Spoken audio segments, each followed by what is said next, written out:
sitting right here in our boardroom for the Regents at any rate on the Minneapolis campus of our university. It's great to be back here. It's great to be in person, and it's great to see many of you and my colleagues for the first time in a great while. So I'm not seeing the feed in front here yet. That's coming. But anyway, let me first of all welcome our student representatives for today. Paul Koak from the Rochester campus and Kip Rotich from the Crookston campus. You two will catch up with me if I've mispronounced those, but welcome to both of you, assuming you're here. And we look forward to your participation in our committee deliberations today. The first, if you recall, May, we had a whole lot of topics and very little action. Today we have a whole lot of action, and the item that we're not acting on is as consequential as they come, a very big one, the 2021 to 2023 biennial budget. So we got lots to do. And let's jump right in here. So item number one is action on the president's recommended fiscal year 2022 annual capital improvement budget. And I would start. I see our president ready to go over there. With her is our Senior Vice President Franz to my left here, and I know Mike Bertelson, there he is right at the table. So President Gabel, I guess we'll start with you. Thank you, Chair McMillan. Members of the committee, just briefly, as part of the Board of Regents policy, the administration is directed to develop a capital budget with a 6-year time horizon updated annually. So the total fiscal year 2022 capital budget is now at $230 million in university funding after removing our state capital request. And that is because there is not yet an approved state capital investment bill. We know that state lawmakers are continuing to engage in negotiations for a capital investment bill that could be addressed in the upcoming special session. We're very grateful for their continued attention to this, and we're grateful for their support, and we continue to encourage action on this bill that would fund critical infrastructure projects across the state, including buildings and other investments at the University of Minnesota. If this happens in the special session, which I'll remind everybody is what happened in the fall of 2020, we will bring these projects to you as a capital budget amendment. So Mr. Chair, SVP Myron Franz and VP Mike Bertelson are here to discuss the university's annual capital budget in more detail. So at this time, I would defer to them. Thank you. Thank you, President Gabel. Let's go straight to Vice President Bertelson. Welcome. And again, I'll reiterate, nice to see you in person, sir. Mr. Chair and members, nice to be here on campus, talking about the campus and being on campus all at the same time. So it's fun to see the buildings that we are looking to improve in person today. So the first annual capital budget represents year one of our 6-year capital plan. It includes individual projects that are greater than $1 million, as well as approval of pools for repair and replacement and HEAPR that fund many smaller projects. The annual capital budget authorizes major projects to move into design and construction this coming fiscal year. Anything appearing on the list must have completed pre-design and be fully funded in order to be included. This is an updated breakdown of the broad categories in the capital budget. The revised budget removes all the funding related to the state capital request. As the president said, the legislature has not yet passed a bonding bill during the regular session. What you see on this slide is an overview of the changes since we were here in May. Starting with the additions, $3.4 million was added to amend funding authorized last fall for the UMD A.B. Anderson Hall renovation. And the other addition is $1.5 million added to advance the design for the Moose first and third floor lab renovations. As a note, the construction portion of this project remains on the potential additions list and will return to the board in the event that funding is complete and we start construction before FY23.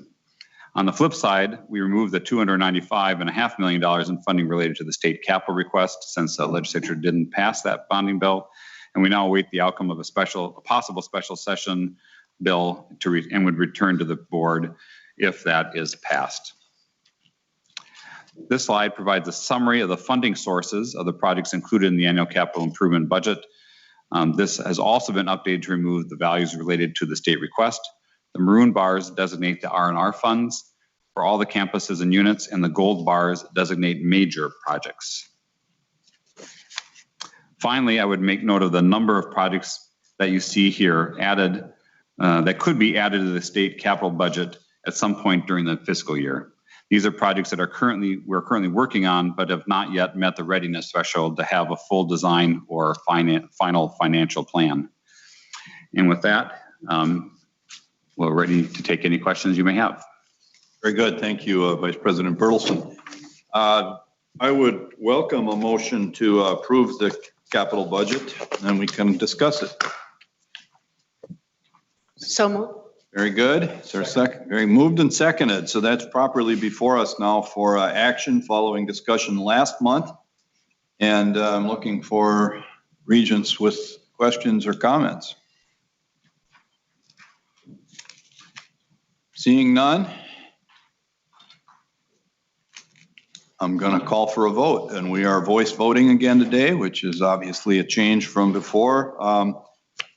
Regent Kenyanya, please make sure I'm going slow enough here to catch you if you have comments and to register your vote. So pausing just to check with you if you had any questions.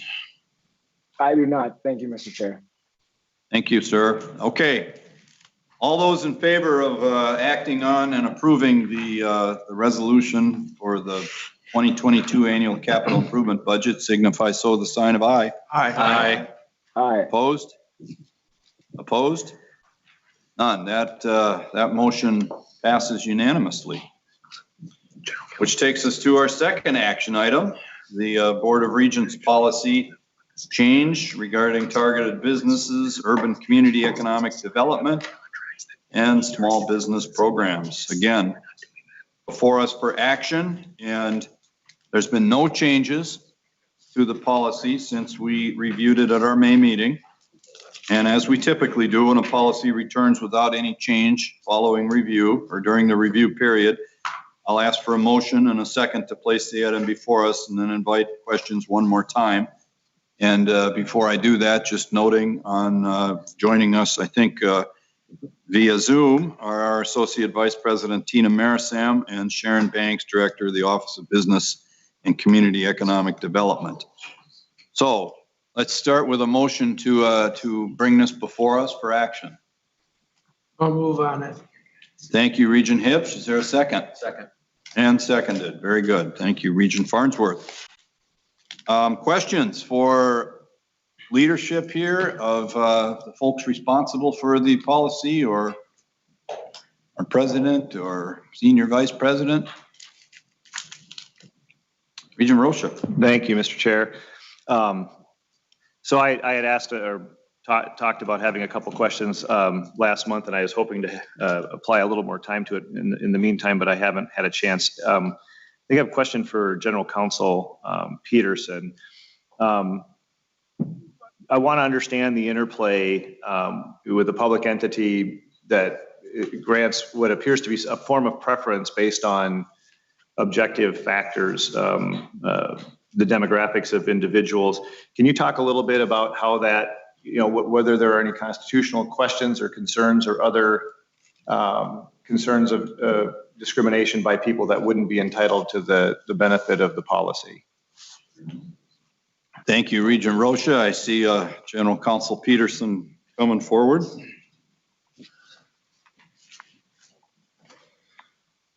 Good afternoon, everyone. Thank you.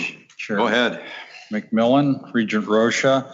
To start, I will tell you I have not studied this question, but I do know that Tina Marisam met with lawyers within OGC, and I understand that the general conclusion reached is that in terms of where law currently stands, sort of the balance that's reflected in the policy is deemed to be consistent with law.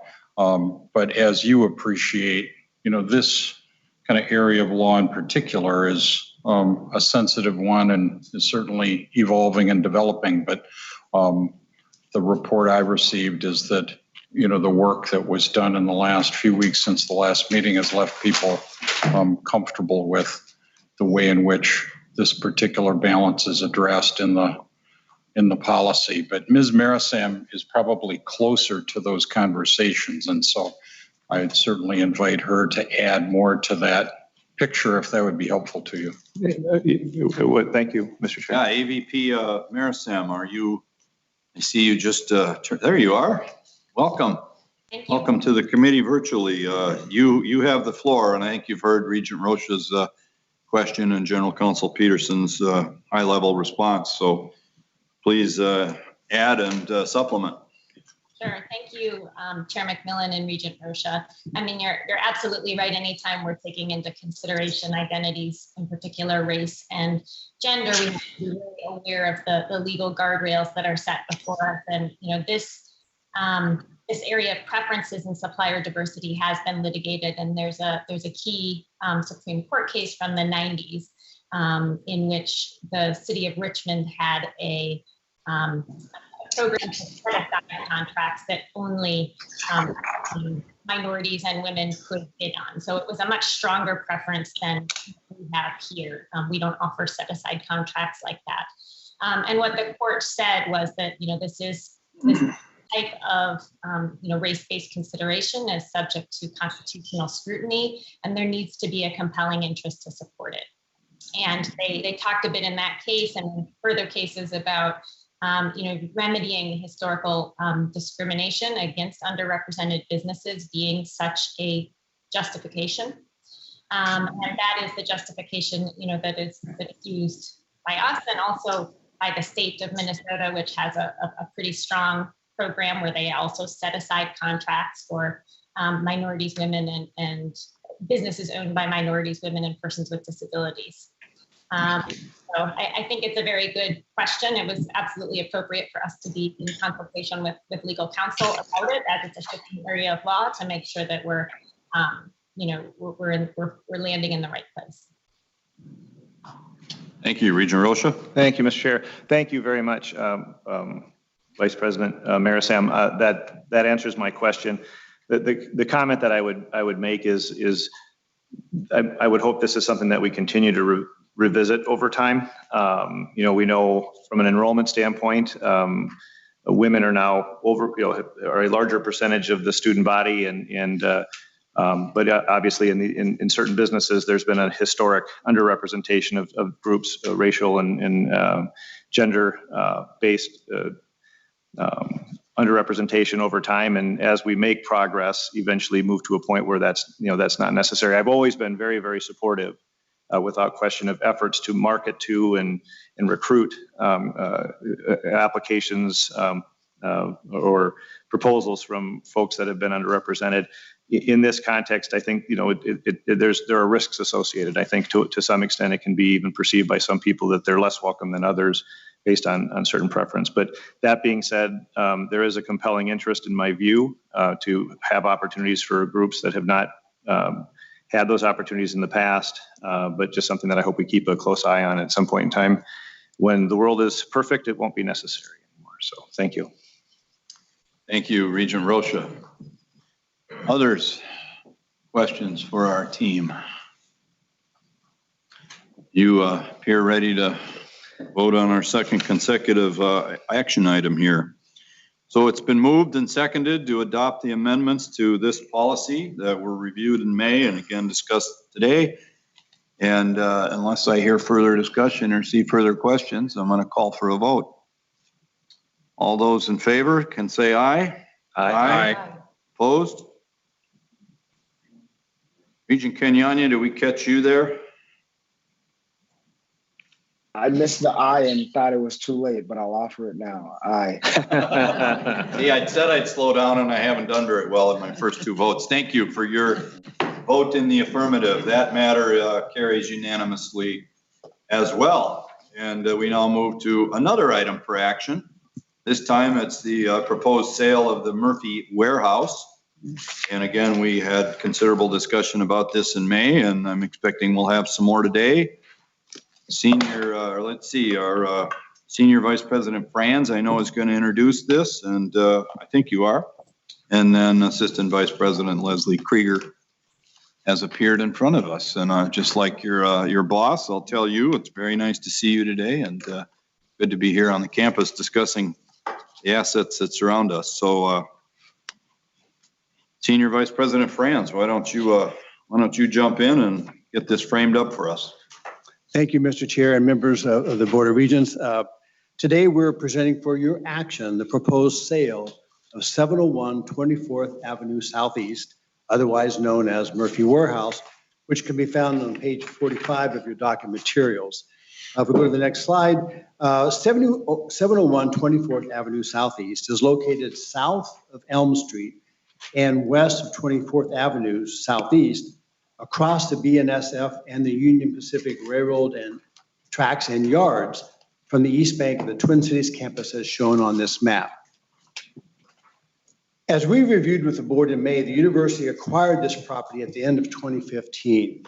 The property was purchased from the Murphy Warehouse Company on December 21, 2015 for $17,975,000. In mid-2018 and early 2019, the university received 2 unsolicited letters of interest to purchase the property. Now, partly as a result of that private sector interest and partly as a result of the need for significant investment in the warehouse, the university issued an RFP, a request for proposal, and in mid-2019 to determine whether the sale could be in the best interest of the university. After deliberation, the Board of Regents voted to approve the sale to Ryan Companies US Inc. at the March 2020 meeting. Unfortunately, due to the significant economic retraction at the beginning of COVID-19 in 2020 and changes in the office market, Ryan Companies terminated its purchase agreement with the university during its due diligence period. In January of this year, the University Real Estate Office sought a new buyer from a pool of previously interested parties, including all the past RFP respondents, as well as any other entity that had expressed interest in the property during or after the RFP process. Excuse me. This approach was based upon the administration's interpretation of the university's administrative procedure that governs real estate transactions. That policy states, and I quote, "Following a public offering in which no bid or proposal was accepted, property may be sold in a negotiated sale, provided the price is not less than the highest bid or proposal rejected." End of quote. In this case, Ryan Companies was selected as the preferred buyer. An agreement was negotiated, but the sale did not close. The administration believes it is reasonable to treat a situation where a public RFP process results in the selection of a preferred buyer, but then fails to close as similar to a situation where no bid or proposal is accepted. After careful evaluation of the new proposals, Eagle Ridge Partners, LLC, was selected as a preferred buyer, and a new purchase and sale agreement has been negotiated, which is the subject of the action today before all of you. I'd now like to ask Assistant Vice President Leslie Krieger to continue. Thank you. You have the floor. Chair McMillan, members of the committee, it is my pleasure to be here in person today. So it's fun to see people in 3 dimensions again and recognize, getting back in the chair. So thank you. Since the May meeting, a number of the board members have taken the opportunity to tour the facility to better understand the current uses of the facility and the facility condition. We appreciate the additional extra time that the board has dedicated to consider this action. Those board members that toured the facility were able to see firsthand the Murphy Warehouse Company operations, the U of M bookstore operations, the vacant space, and a number of the facility's condition issues the property faces. I promise you, we got everybody out of there in one piece and safely, and we did not get too lost. Let me start this slide. We want to talk a little bit about the strategic reasons that we're proposing the sale today. And I'll start off with item number 1. The university initially considered the purchase of this warehouse as an opportunity to land bank the property for future use. Since the acquisition in 2015, however, we have refined our campus growth and investment plans. We have identified a higher and better use for our capital investments. Following the purchase in 2015, the board in 2016 endorsed the Twin Cities Development Framework and the Southeast Gateway District Plan.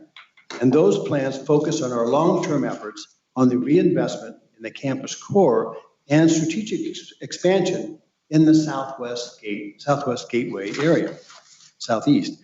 As a result, we recently have made several land banking acquisitions to advance this plan. The Murphy Warehouse property, however, was not identified in the strategic goals included in the development framework because it was not perceived to offer the same strategic opportunity to future evolution of the Twin Cities campus. Other community and campus perimeter conditions were considered important because the university used sites in direct support of its mission activities, such as Como Student Housing, Como Service Area, and the Child Development Center. But the Murphy Warehouse property did not see this level of prioritization in terms of the land banking direction going forward. I'll let Assistant Vice President Krieger talk about the next two issues. Second, at the time of acquisition, the university had identified a site for the site as a new for the new library collections facility. Although the collections facility was not discussed with the Regents at the time of acquisition, it was contemplated during the negotiations with the Murphy Warehouse Company. And the purchase and sale agreement reflected the university's plans at the time for the facility. However, during pre-design, the facility for the facility, it was determined that the existing warehouse would not meet the structural or climate controls required for the storage of books, making locating the collections facility at that site cost prohibitive. This year's annual capital improvement budget that you just reviewed includes design funding for the new library collections facility, slated to be located on an existing parking lot in the Como service area currently owned by the university. Our final strategic reason is the carrying cost for the property reduced the university's ability to allocate our limited resources to more strategic investments. The facility needs significant immediate additional basic infrastructure investments, such as sprinkler systems, improvements throughout the property, as well as roof repairs and structural improvements in the older buildings at the front of the complex. All of these have been disclosed to the buyer. Selling the property at this time will avoid these immediate costs, as well as the tens of millions of dollars of other infrastructure costs over the long term. In addition, the facility currently operates at a net loss. Although the current revenues cover the existing operating expenses, once debt service, insurance, and annual capital renewal and upgrade expenses are factored in, the property operates at a loss. The university recognizes that a portion of the property meets the need for storage for some university units. However, this use is less than 10% of the overall square footage of the buildings.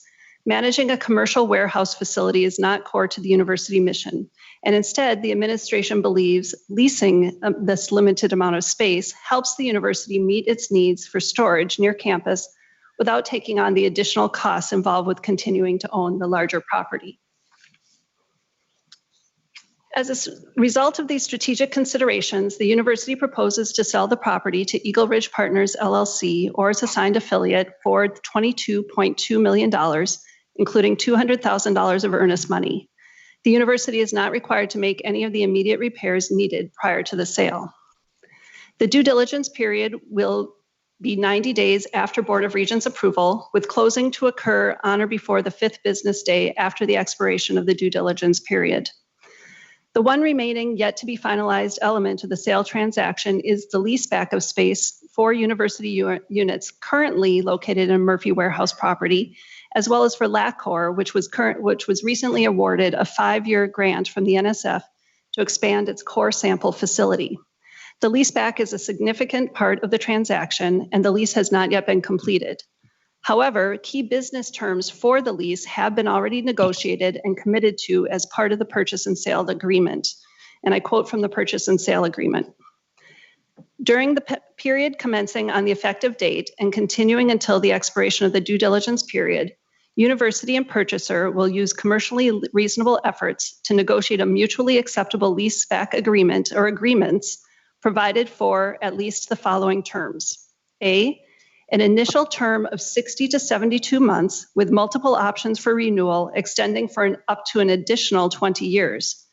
B, the university may lease from the purchaser up to 50,000 square feet of space commencing on the closing date. And C, a gross annual rent of $7 per square foot of the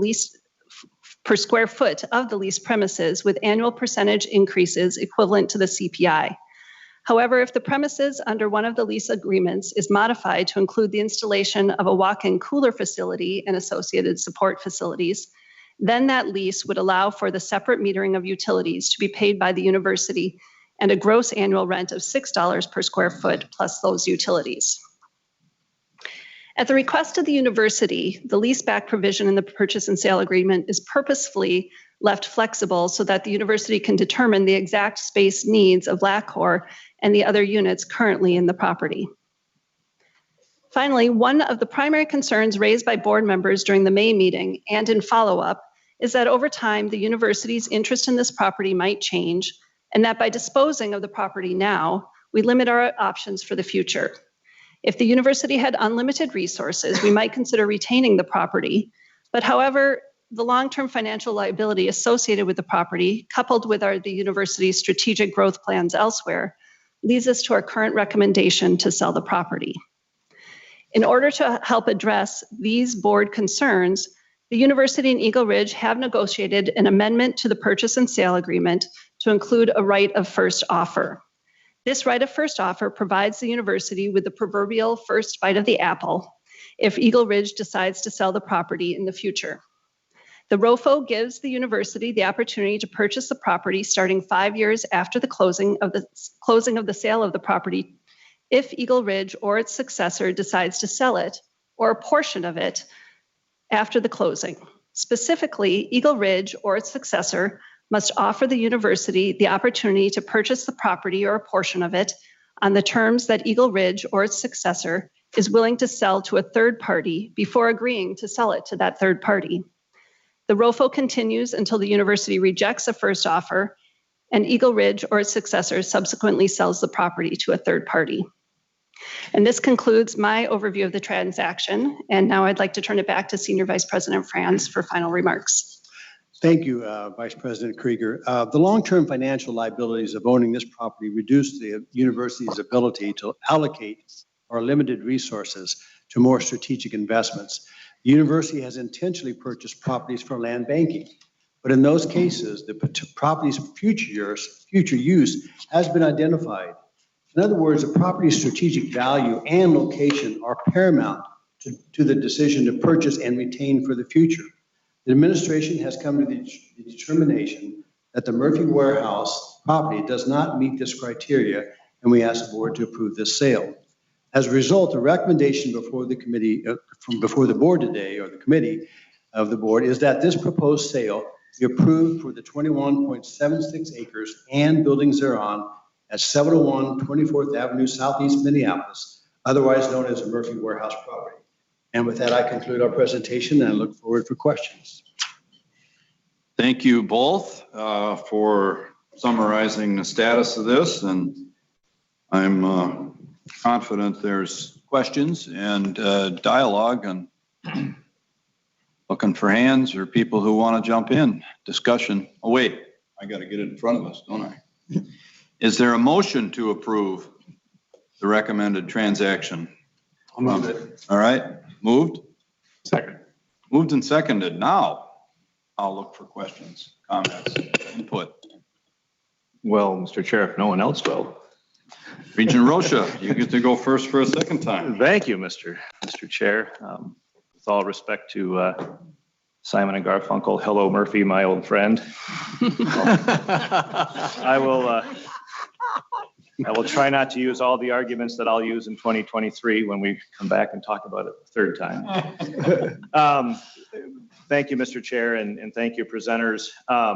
First, this is, for some reason, this strikes me as a really significant historic vote. It's about 6 to 7% of the total land area that currently constitutes the East Bank campus. And so, Mr. Chair, I request a roll call vote on this one, just so my grandkids can look back and know where I stood on it, I guess. But there's some papers that I had distributed, and I'm sure that we could take some time with our staff reviewing the numbers.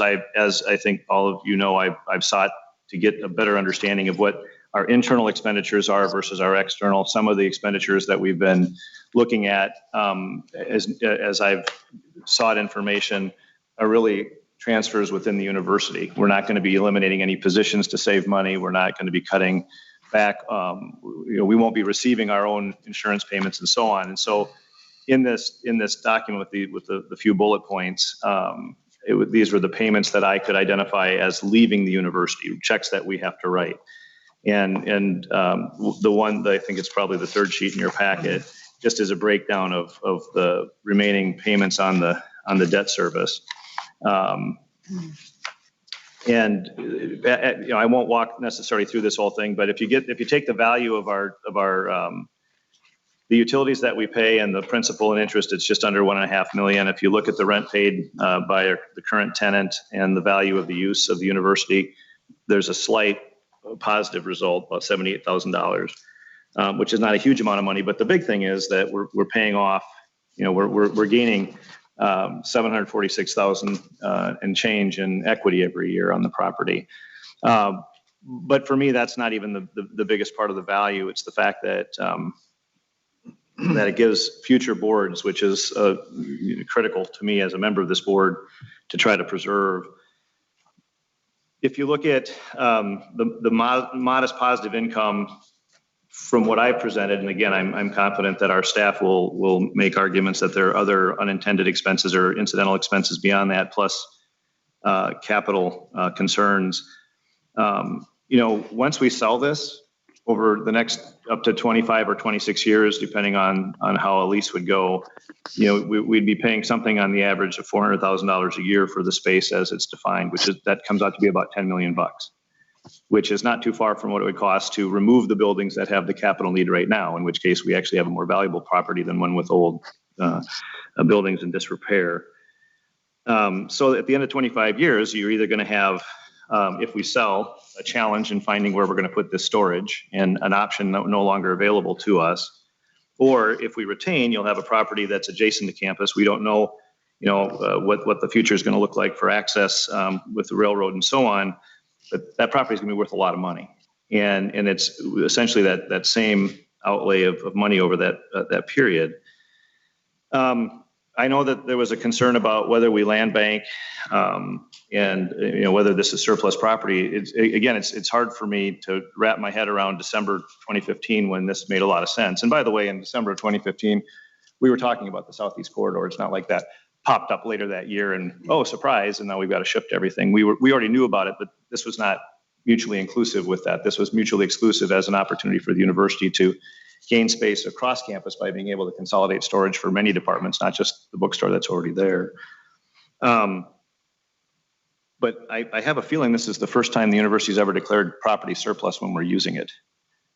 We're using a good portion of this property. And so I could see a portion of it being surplus. And quite frankly, I may have less objection if we had come back and said we're going to divide the parcel and sell the part we're not using and retain the part that we're using. But it doesn't make a lot of sense to go from a position where we're receiving money and gaining equity to only paying out. I appreciate that Como came up because I understand we're going to likely in the future have a proposal to add a storage facility on the Como property. I thank goodness for the foresight of previous boards to not only acquire that property, which of course is not adjacent to either the St. Paul or Minneapolis campuses, but also retaining it after we stopped using it in the ways that we had been using it before, because that is giving this board an opportunity to place an important facility on that location. As you know, and probably grow tired of, I spent a lot of time as the ghost of Regions Past on this board. Today, I'm the ghost of Regions Future. I don't think it's a question of if, it's a question of when this board is talking about condemnation and other opportunities, other things that we would have to do in order to do things that are necessary, that require some land availability to the university. This is especially important because we've given up control of the property to the east of this building right here. So I won't go through all the vast and important opportunities that we surrender. We are still last in the number of dormitories per pupil in the Big Ten Conference. And if anything, we are in a location that has the greatest need for that level of retention and academic benefit and security that comes from having dormitories for your student body, as we've made the transition from a commuter campus to now a almost fully residential campus. And this is, again, between 6% and 7% of the East Bank campus. We also have got to be at least tied for the most landlocked campus in our conference and among our R1 peers, being in the core of a major city. If the current tenant that pays this money that goes towards the bond and a portion of the utilities, if they were to leave at some point, we have no guarantee that they would stay beyond the current lease or even that they would stay through it. And if our use and finances don't justify keeping the property, then we can, of course, sell it with an additional $3 million less to pay on the note over that period of time that we will gain by these additional payments. And we're gaining an asset value, but most importantly, retaining control over an important piece of property that we are currently using. And with that, I would move to strike all on this motion and direct the administration to retain the Murphy property, Mr. Chair. All right, Regent Rocha's made a motion, and we also have the underlying motion here. So is there support for Regent Rocha's strike all motion? Chair McMillan, I'd second that. Regent Farnsworth seconds that. And Mr. Chair, I already said my piece, so I don't need to speak to the motion. All right. Dialogue from, okay, on the Rocha amendment, Regent Swigum. Mr. Chairman, thank you. On the Rocha amendment, first of all, I want to thank Leslie and Myron and others for taking us over to the property a couple weeks ago. And I think in a couple of different situations, Regent Farnsworth was there with me, I think, when we went. And Regent Farnsworth, we got through the whole property. Nobody fell down and broke a leg. And we got over the railroad tracks. Excuse me, I think we went under the railroad tracks, didn't we? Mm-hmm. Yeah. So we got there safely, which was a good priority. Regent Rocha, I look at your numbers, and I'm going to try to bring this to a very simple number, if I can, a very simple number. And I start by saying, I think this is a very expensive property. In fact, I'm guessing it's worth more than 22.2 million. I don't know that. If it was farmland down by Owatonna, I could give you an idea there on what it might be worth. But in commercial property here, I don't have a good idea. I do think it could be worth more than 22.2 million, especially in these economic times. So it's expensive property, but it doesn't fit our needs. If we were awash in money as a university, as a system, we should keep it. If we were washing money, but we have other needs. We have other debt service needs. It's not in the pathway of our strategic plan. It doesn't fit any of what we need. So if that be true, it doesn't fit any of which I believe. I look at the numbers, and these are the simple numbers for me. 22.2 million, I believe, is what we can sell it for now. Probably should be more, Myron, but okay, I'll take 22.2 million. $600 million a year in maintenance costs, I believe, is the number you gave us, Leslie, last month. 600,000. What'd I say? 600 million. 600 million. Either way. At the Capitol, we deal with a few more zeros. Okay, 600,000 in loss per year. On top of that, 30 million in capital investment needs over, let's say, the next dozen years. If you add that together, folks, you come up to $60 million. That's $60 million, one, we don't have. That's not in our strategic plan pathway. That needs to be used for other debt service projects, which we do have to do. We can't make a $60 million mistake. We can't make it. That tells me that we need to sell this property, even though it's probably worth more than the 22.2 in my mind. And as a person who wants to focus to our priorities, to our needs, I also think this property, from a big picture perspective, then ought to be back in the public sector. If we can't use it right now, if we don't have a need for it, if we can't afford it, put it back in the public sector. They can do economic development, which I wish I could invest in. They could do economic, they could create jobs, and they could pay property tax. I think that's what it ought to be doing. They get into the public sector, create jobs, pay property tax, and relieve tax burdens from other taxpayers in Minneapolis, I would guess this is. So I oppose, Darren, your motion. And for the numbers I gave you, I think the numbers I gave you are in the ballpark. Close enough for government work, we used to say. They're in the ballpark. So let's not make a $60 million mistake. Thank you. Chair Powell, can I ask a point of clarification procedurally? I'm sorry, Chair McMillan, I just. I guess I should have shaved before I came. I'm sorry. I can't keep it Regent straight. Mayeron, you are welcome to ask a question. And maybe this is for Jason Langworthy, but I just need to, my question is this: we have a motion to strike the underlying motion. And so are we allowed discussion on this motion to strike?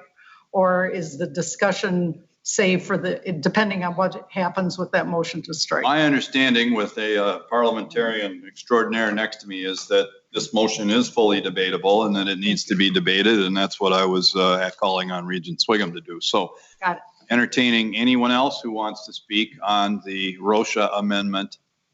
And if that amendment carries, then we don't need to go back to the other amendment, but I will take the time here to debate this correctly.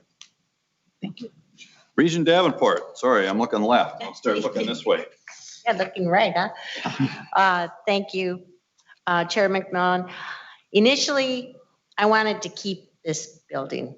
I thought it was part of the bigger, for reasons of footprint and future use. I'm distracted by the railroad tracks in terms of dormitories and such like that and student use. And I'm convinced by where do we want to invest for the future? And I don't think it's this property as much as I wanted it to be this property. So for that reason, I'm not in favor of the motion. Thank you. Thank you, Regent Davenport. Were there other hands on either side of me? Mr. Chair, if I can. Yes, Regent Rocha. I think if this is if we're winding up the discussion here, just a couple points, Mr. Chair, members of the board, excuse me.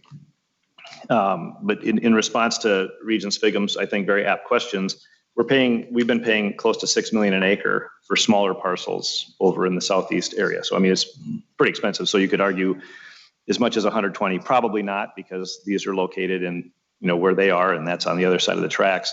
To Regent Davenport's point, I think that with the world changing and, rail being what it is and the city wanting to promote more pedestrian traffic, bicycling and so on, I think that there is a chance that they might seek to connect the neighborhoods because that would reduce the number of people driving. And I mean, I think there are a lot of things that we can't necessarily anticipate right now. But to the point of the costs, and again, I'm trying very hard to get an honest understanding of what the numbers are and drill down. We're not going to save that 600,000, Regent Swigum. Those are estimates. Most of that is estimates within the university where we're paying ourselves as a self-insured entity, where we're apportioning some value to the staff that's already in place, and we're not planning to let anybody go. And as far as the substantial numbers of potential costs for upkeep going forward, we've had it for 5 years and we haven't spent that much on it. And in fact, we've gained far more in equity from paying those payments down than we've actually laid out. So we obviously can spend $1 billion if we want on it, but right now we're not compelled to spend anything near the numbers that you're talking about. We could choose to. I don't know if that's the best use. My point is that if we're going to spend $10 million on rent for the next 25, 26 years for space that we currently own that we will then not own and nor control the remaining part of the property, that 10 million would be better spent on decommissioning the stuff that needs that improvement. Because if you fix it up, it's going to cost more than if you just remove it. But that's, I won't belabor the point. I think I have a pretty good sense of where the board is on this. I think it's an error in the long term, and to future boards, I wish them luck in finding 20 acres in a highly developed, highly congested space. And I would ask that you support my motion to amend, and off we go. Thank you. Thank you, Regent Rocha. I'll just throw a few thoughts of my own in here before we call for a vote. I do think the proper governance space to be in, at least for this regent, is is long-term opportunities and long-term costs and long-term liabilities. And like Regent Davenport, if this land with its buildings and all of the issues that come with it was somewhere else, I might be more of a mindset to add it to our land banking priorities. But I think as a board, we have clearly embraced a strategy, and we can talk about the Southeast strategy and how much the land's costed there, but that was the strategy we endorsed for a banking strategy. And then the East Gateway piece, which is being carried out by our affiliate, UMF REA, so their capital supporting that. But before we add a third one to that, I think that requires a whole different conversation around system and campus planning, mainly campus master planning. And at this point in time, given all the liabilities and the costs, and I think when I get my head around that space, I had the only two places have ever paid me to render legal advice. One was an electric utility and the other was a railroad. This property sits between both, and it is far north of where we are. And I just don't see either of those moving anywhere in the near term. And the railroad's the far more important one, but there is a big high voltage transmission line that bounds the north side of the Murphy property. So I just can't see my way through to a public infrastructure investment that bridges that, literally and figuratively, in the time that we need. And I think those same regents in the future, Regent Rocha, who could say, dang it, why didn't these people keep this, could say, why didn't these people accept a $22.1 million cash offer at the time and eliminate this not core to our business piece of property?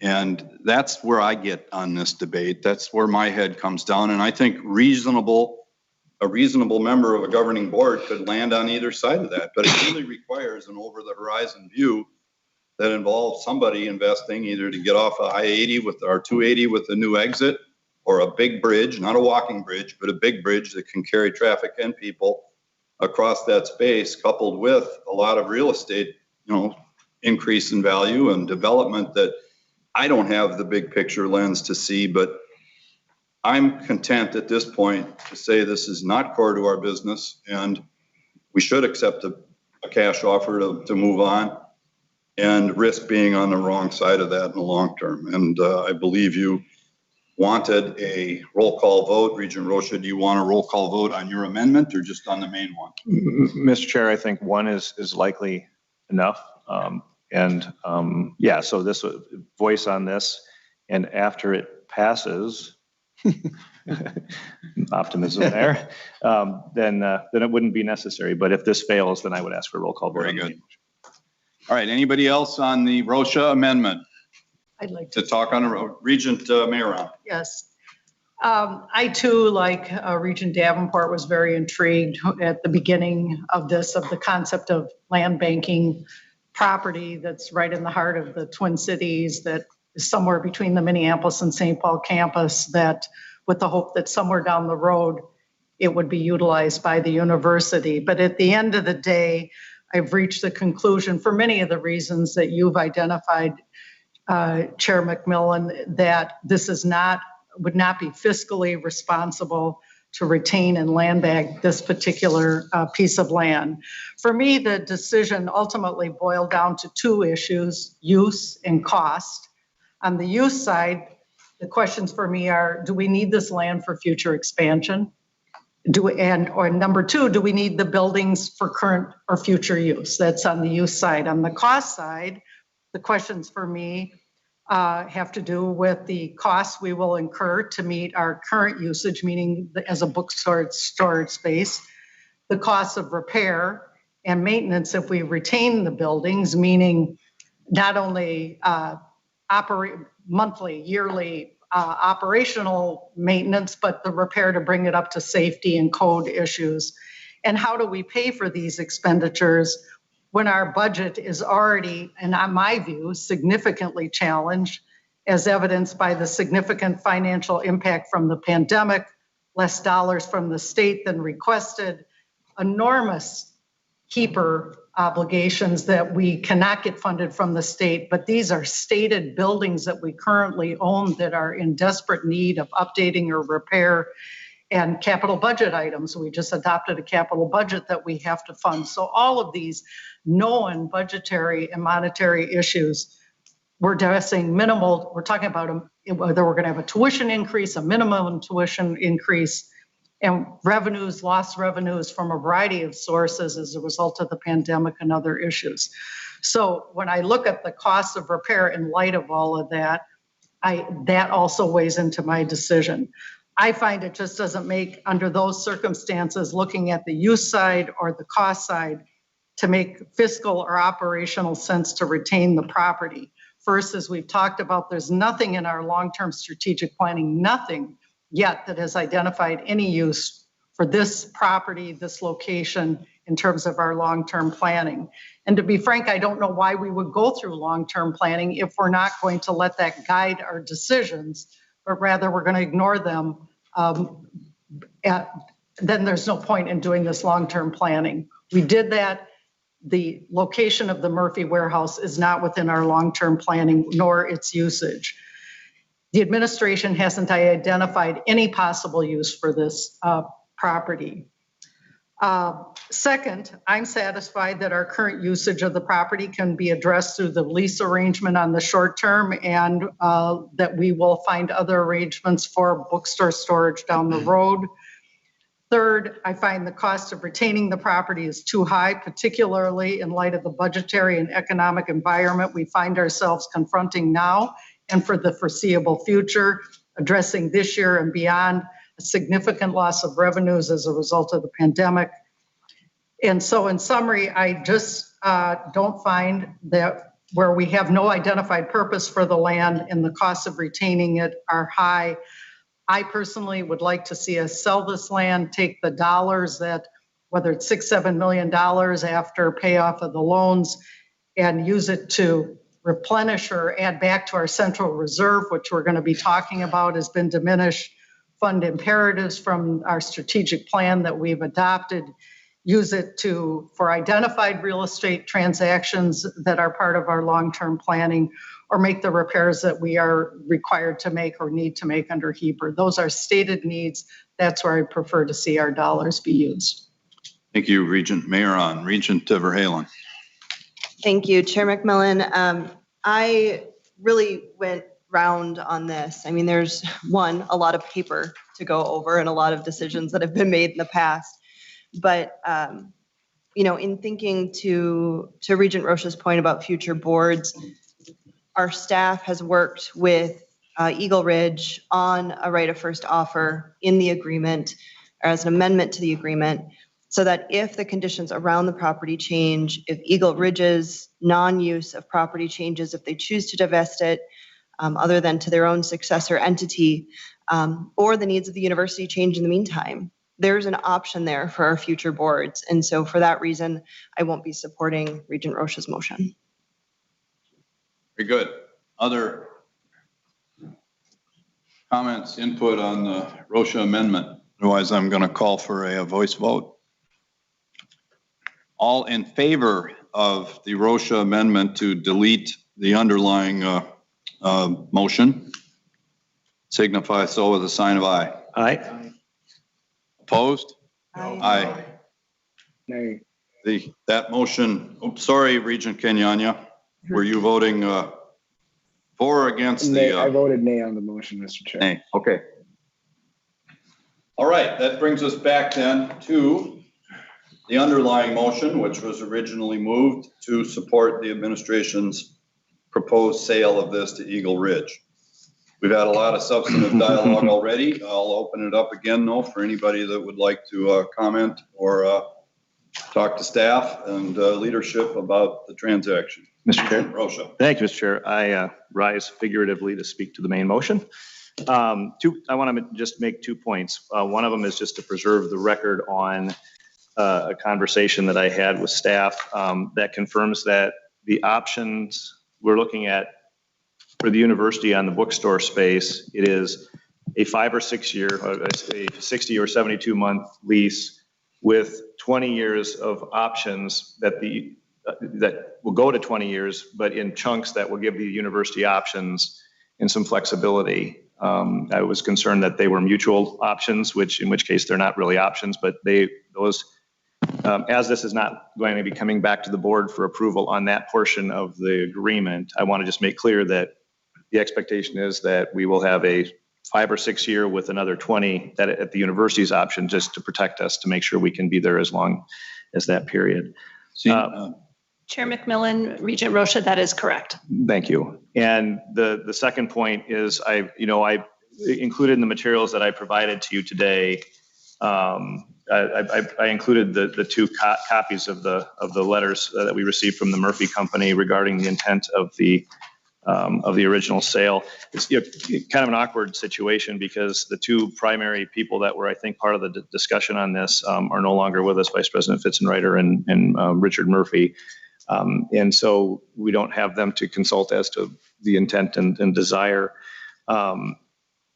Before I close on that, just one thing in response to Regent Mayron, I'm still stuck with the use that was defined in December of 2015, that the one way that you can expand virtually every department's opportunities on campus is to allow them to move what they're using now in storage over into a consolidated storage facility on this space and then use that for offices, classrooms, whatever the case is. So I do think there was a use in when we voted in favor of it unanimously as a board in 15. And I think that was the long-term expectation of the Murphys and of the university when the purchase was made in the first place. I would be inclined to bring a motion to direct the administration to negotiate the sale with the Murphys. I think that all of the concerns that were raised against my previous motion about cost and all that is all addressed by a sale to returning it to the Murphys. I understand that their offer was minimized by the amount that they believe that they had provided as a gift to the university. Because I don't anticipate a likelihood of success, I'm not going to drag the board through that additional vote. But my personal feeling is that it's clear from the correspondence from the company that was their intent, that they intended that as a gift to the university because they, as a family relationship with the university, they wanted to be part of the campus going forward. I think that's disappointing. Obviously, if anybody else wants to move to do that, I would be happy to second and vote for your motion, but I'm not going to bring it for us now. I believe that it would be appropriate to sell it back to them to avoid the same costs and have the same terms as we're discussing right now. It seems like that would be the right thing to do. And that would be my great preference. Thank you. Others? On the original main motion to act on the president's recommendation. I think we are, Regent Kenyanya, we're going to move to a vote unless you have anything else to add. I do not, Mr. Chair. Thank you. Okay, so then, Mr. Langworthy, would you call the roll? On the motion to recommend approval of the sale of Murphy Warehouse, Regent Davenport. Yes. Regent Davenport votes yes. Regent Farnsworth. No. Regent Farnsworth votes no. Regent Hipsch. Yes. Regent Hipsch votes yes. Regent Johnson. Yes. Regent Johnson votes yes. Regent Kenyanya. Yes. Regent Kenyanya votes yes. Regent Mayron. Yes. Regent Mayron votes yes. Regent Powell. Yes. Regent Powell votes yes. Regent Rocha. No. Regent Rocha votes no. Regent Swigum. Yes. Regent Swigum votes yes. Regent Verhalen. Yes. Regent Verhalen votes yes. Chair McMillan. Yes. Chair McMillan votes yes.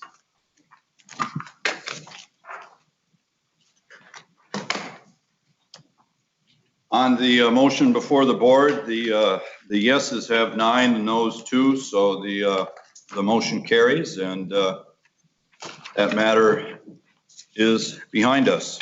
We now move to item 4 on our agenda, and I'm going to keep going here. We've got lots to cover. So rather than stop and take a break, one of Jason's mythical planning breaks that he's telling me we're going to have time for, we'll just keep going, but we'll see how this goes and whether we need a break. But so this is the recommended fiscal year 2022 annual operating budget. And in addition to President Gable and Senior Vice President Franz, I believe we've got Associate Vice President Tonneson ready to take us through this. And Before I invite President Gable to start this conversation, I'd like to make sure everyone watching us and here in the room knows that the board is very interested in feedback from the members of the university community and the public at large. And tomorrow morning, under Chair Powell's capable guidance, we will have a public forum here in the boardroom at 8 a.m. Members of the public are invited to sign up beginning at 7:30 a.m. And additionally, the board will accept written comments through its website at regents.umn.edu. And we will meet again on June 29th for a special meeting to act on this budget. So again, today is discussion review only, but we're teed up for a detailed discussion. This is obviously key. And then we will act at the end of the month and hope that the legislature acts in between these meetings. So with that, President Gable. Thank you, Chair McMillan and members of the committee. Today, we bring before you for review our recommended fiscal year 2022 annual operating budget. This proposed budget reflects our commitment to the future, to supporting our students, our faculty, and our staff, and to do so in a way that leads the university in a fiscally responsible manner. It reflects the challenges we faced, the thoughtful adjustments and sacrifices we've made through those challenges, and our commitment to quality, to serving students, undertaking research, innovating, and creating an inclusive campus environment where everyone can be successful across the university family. It reflects the projected continuing impact of the pandemic on the university, including important areas such as tuition, auxiliaries, and other sales activities across our campuses, including our deficit, which is currently at $172 million for fiscal year 2021.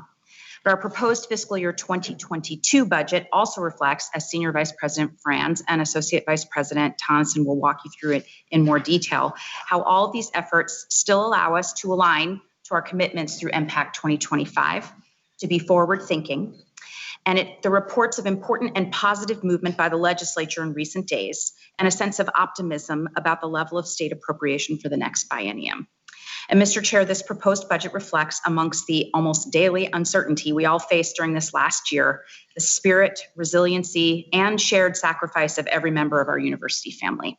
And with that, I will thank you, Mr. Chair, and turn it over to the team for their presentation. Thank you, President Gable. Senior Vice President Franz. Mr. Chair, members, and thank you, President Gable. As we begin this budget process with our review today and the action on the President's recommended budget on June 29th, you will discover the tremendous amount of work this last year in adjusting to the challenges of this fiscal year, fiscal 2021. And you will see the amount of work in preparing this proposed budget for fiscal year 2022. My thanks to Associate Vice President Tonneson and the entire university budget team throughout all the various academic units and administrative units for their work in reviewing and preparing this budget. Now, we are going to continue with some uncertainties about our future. As we all know, we want to return to normal operations. Today's in-person board arrangement is one of those, but there's also a lack of a conclusion to the legislative process. So additional uncertainty remains for us. I just want to give today's bulletin about the uncertainty of the economic recovery week.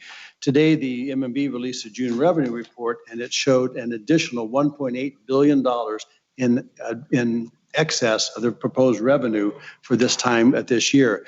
The 2021 budget is now $2 billion over what was projected for this year. And last year at this time, we were projecting a $2 billion deficit or more for this particular fiscal year coming up. So with that in mind, I'll ask Associate Vice President Tonneson to take us through this. Thank you for your attention to this important matter. And if it's okay, Mr. Chair, I'll let Associate Vice President Tonneson begin. Welcome, AVP Tonneson. Go ahead. Thank you, Mr. Chair, and good afternoon, committee members. I want to start by saying I really appreciate your willingness to accommodate my participation virtually today for what I hope will be the last time ever. So with that, well, I mean, just I'll be there in person after today. We're grateful for that. That's all I need. For the 90 minutes that we have allotted to this agenda item, we thought it would be most helpful to walk through a summary of the president's recommendations built into the proposed budget for FY22. So I have prepared comments to ensure that we get through it in about 30 minutes, leaving the majority of the time available for questions or comments. So I'll make some introductory and contextual remarks, and then my plan is to summarize the resource plans in the budget, followed by the spending and investment plans. Slide, please, Jessica.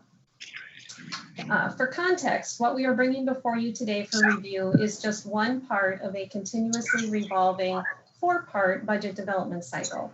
Part 1 is the development of the request to the state of Minnesota for our biennial appropriations, which kicks off during the summer of each even-numbered year. So last October, this board prepared our request to the state of Minnesota for the FY22 and FY23 fiscal years. And as we will discuss, we're still waiting for the outcomes of that request process.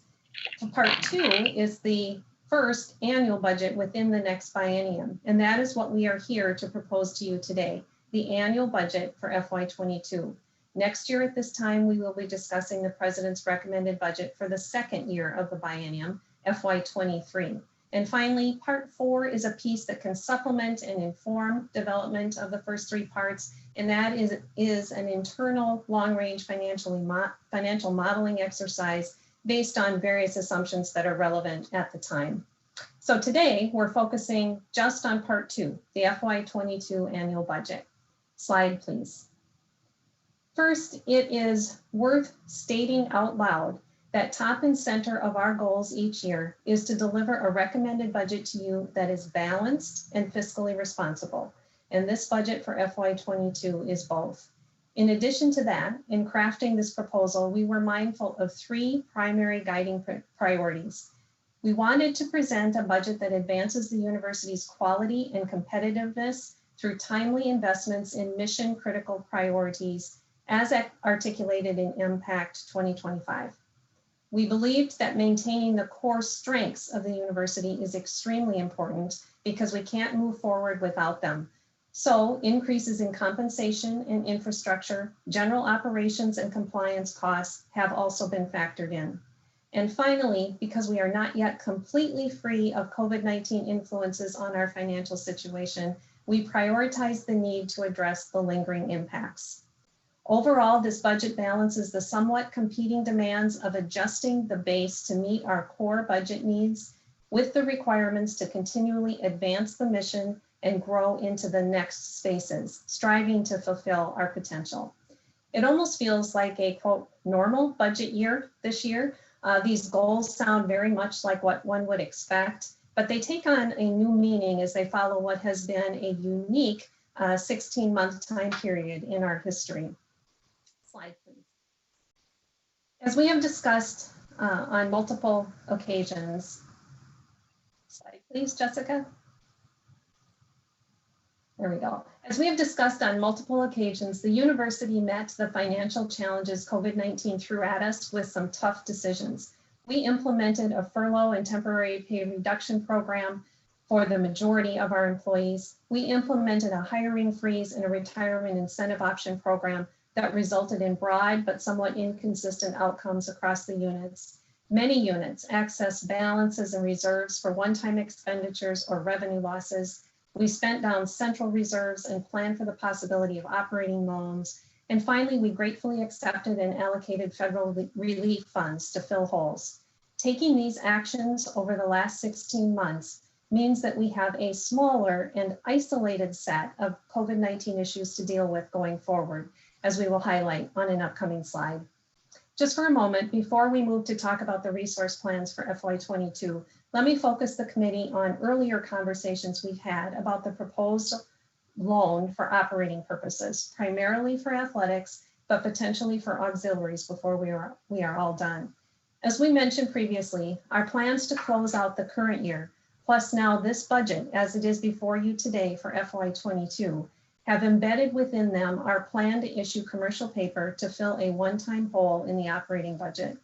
Following standard practice for the issuance of debt, if the board approves the budget, a resolution will be presented at the special meeting later this month for review and action that authorizes the amount we anticipate will be necessary, up to $50 million. The resolution will also make technical corrections to the commercial paper facility structure, which are necessary to use the proceeds for operating expenses. The original facility was set up prior to the approved change in board policy, allowing for the use of debt for operating expenses. So these technical corrections are a necessary extension of that change. So now, on to the summary of the FY22 proposed budget. And the next slide, please. The pie chart of revenues for FY22, incorporating the President's recommendations as well as estimates of ongoing activity, looks very similar to that of recent years. We anticipate a total revenue budget of $4 billion with the distribution across the restricted, auxiliary, and unrestricted categories as pictured here. 40% of the budget will come from the O&M, state appropriation, and tuition combined, dropping from 41% in recent years. The auxiliary revenue projection continues to shift down from last year a bit, moving from 10% in FY20 to 9% last year and now down to 8% of the total. The other restricted category remains at 20%, and there is slight growth projected in both the sponsored grants and the other unrestricted funds. All revenues combined, excluding internal sales, are projected to be up approximately $140 million over last year, $50 million in sponsored grants and $90 million spread across all the other funds in lesser increments, ranging from $2 million to $24 million. To better appreciate what is within the pie chart, to look kind of under the hood, if you will, into the budget development and planning, let's go to the next slide. Each year we talk about the general budget framework, the set of incremental resource and expenditure variables centered on the state appropriation and tuition and around which we make decisions. When combined with the full suite of other revenues and spending plans, this framework helps us complete the balanced budget. First, on the resource side of the framework, we are proposing 3 primary changes. There will be more on each of these in more detail in upcoming slides, but in summary, the single largest contributor to balancing the budget for FY22 is accessing over $59 million in unit level resources. Some of that represents growth in other sources such as endowment earnings and sales income, but most significantly, it reflects our internal process of deciding where to reduce spending in order to free up existing state and tuition dollars to address cost increases and invest in new things. The second largest contributor to this resource plan is our requested increase in the state appropriation, which you will learn is critically important in supporting the goals of the strategic plan. And finally, this budget includes a recommended increase in tuition rates, which when combined with projected enrollment changes would generate an estimated $13.6 million in new revenues. The framework total for incremental resources is then $88.5 million. And as opposed to last year, which was kind of a standstill budget due to the uncertainties around the pandemic, the budget we are proposing to you for FY22 allows for movement forward. We propose to dedicate that $88.5 million to the 3 target areas that you see here. Most significantly, the investment in the system-wide strategic plan stands out, which is recommended at a level even above the second category of spending, which is the known and projected cost increases in our base operations funded by state and tuition funds, including compensation. And finally, as we have been mentioning, this budget recognizes the need to proactively address the recurring nature of tuition revenue losses in some units as a result of enrollment changes and shifts due to COVID-19. So that serves as an introduction to the more detailed slides on each of those 6 framework components. Slide, please. We will start on the resource side with an explanation of the other revenues and the internal reallocations. Within other revenues, there are 3 types we traditionally turn to, each of which has contributed to balancing annual budgets in previous years. For FY22, units propose to dedicate $4.9 million of available growth in other revenues to cover costs previously that would have been supported by state funds and tuition. This includes uncommitted endowment earnings, growth in the unrestricted indirect cost recovery funds associated with sponsored grants, increased external sales income, and even opportunities to move expenses onto multi-year grants. In addition, 6 units will have tuition revenues coming in above budget this year, FY21, totaling $4.7 million. These revenues were unanticipated and have not been committed to recurring expenses, so they can be applied to new recurring expenses beginning next year. These dollars are not associated with the rate changes or enrollment swings projected for next year. That FY22 tuition revenue change of $13.6 million that was on the framework summary a moment ago is over and above accessing this $4.7 million. And finally, we're planning the use of just $200,000 in one-time O&M balances in units that will provide a bridge to future revenue increases or savings. In addition to these other revenues, the second and largest category of unit level resources we are accessing is the planned $49.6 million of internal budget cutting and reallocation. Next slide, please. As this chart shows, the level of internal repurposing of existing resources through deliberate decisions to eliminate or reduce spending is significantly higher than we have seen in recent history. As noted, this chart focuses on the state and tuition funds as the primary sources of support for our core operations and discretionary investments. I also want to note that each of the years represented on this chart is one without a reduction in state appropriation, so they are comparable in that regard. The roughly $50 million of planned spending reductions represents an average across all units of 2.7%. The reductions in support units average 3%, and the reductions in academic units average 2.7%, with the vast majority implementing a 2.5% reallocation. Slide, please. There are a number of different ways that reallocation plans can be described. As you can appreciate, with 50 different major budgeting units and each having unique opportunities and situations to deal with, the actual number of decisions made to achieve this level of reduction is easily close to 1,000, too many to highlight in a summary of the budget. But based on the plans as they were submitted and reviewed, we can tell you that of the $49.6 million, 62% involve reductions to administrative and support expenditures. Things like permanently reducing their travel budgets, discontinuing leases for space, reducing the number of events hosted by departments and the food and beverage expenses that go along with that, and eliminating positions in finance, HR, program specialties, mechanics, receptionists, general office administrators, and so on. On the other side of that coin, 38% then involve reductions to direct mission expenditures. Examples here include the elimination of open faculty positions, reductions in funding for internal seed grants or operating support for academic centers, reductions in purchases of scientific equipment or travel for research purposes, and so forth. Moving to the right side of this slide, then, we can also tell you that of that same $49.6 million, roughly 2/3 represents elimination of compensation-related expenditures. This could be from elimination of those positions, either through natural attrition or through the REO program, in which rehiring will not take place, or it could be through a reduction in existing employees' appointments or from filling critical open positions with new employees at a lesser salary than the previous incumbent. Across all of the unit plans, we are projecting a reduction in the total number of FTEs of approximately 230 as a result of these decisions. The other side of this way of viewing that $49.6 million is that 37% of the planned reductions then are not compensation related, but are reductions to other operating expenditures, such as the equipment, travel, or support for centers that I mentioned just a moment ago on the left side.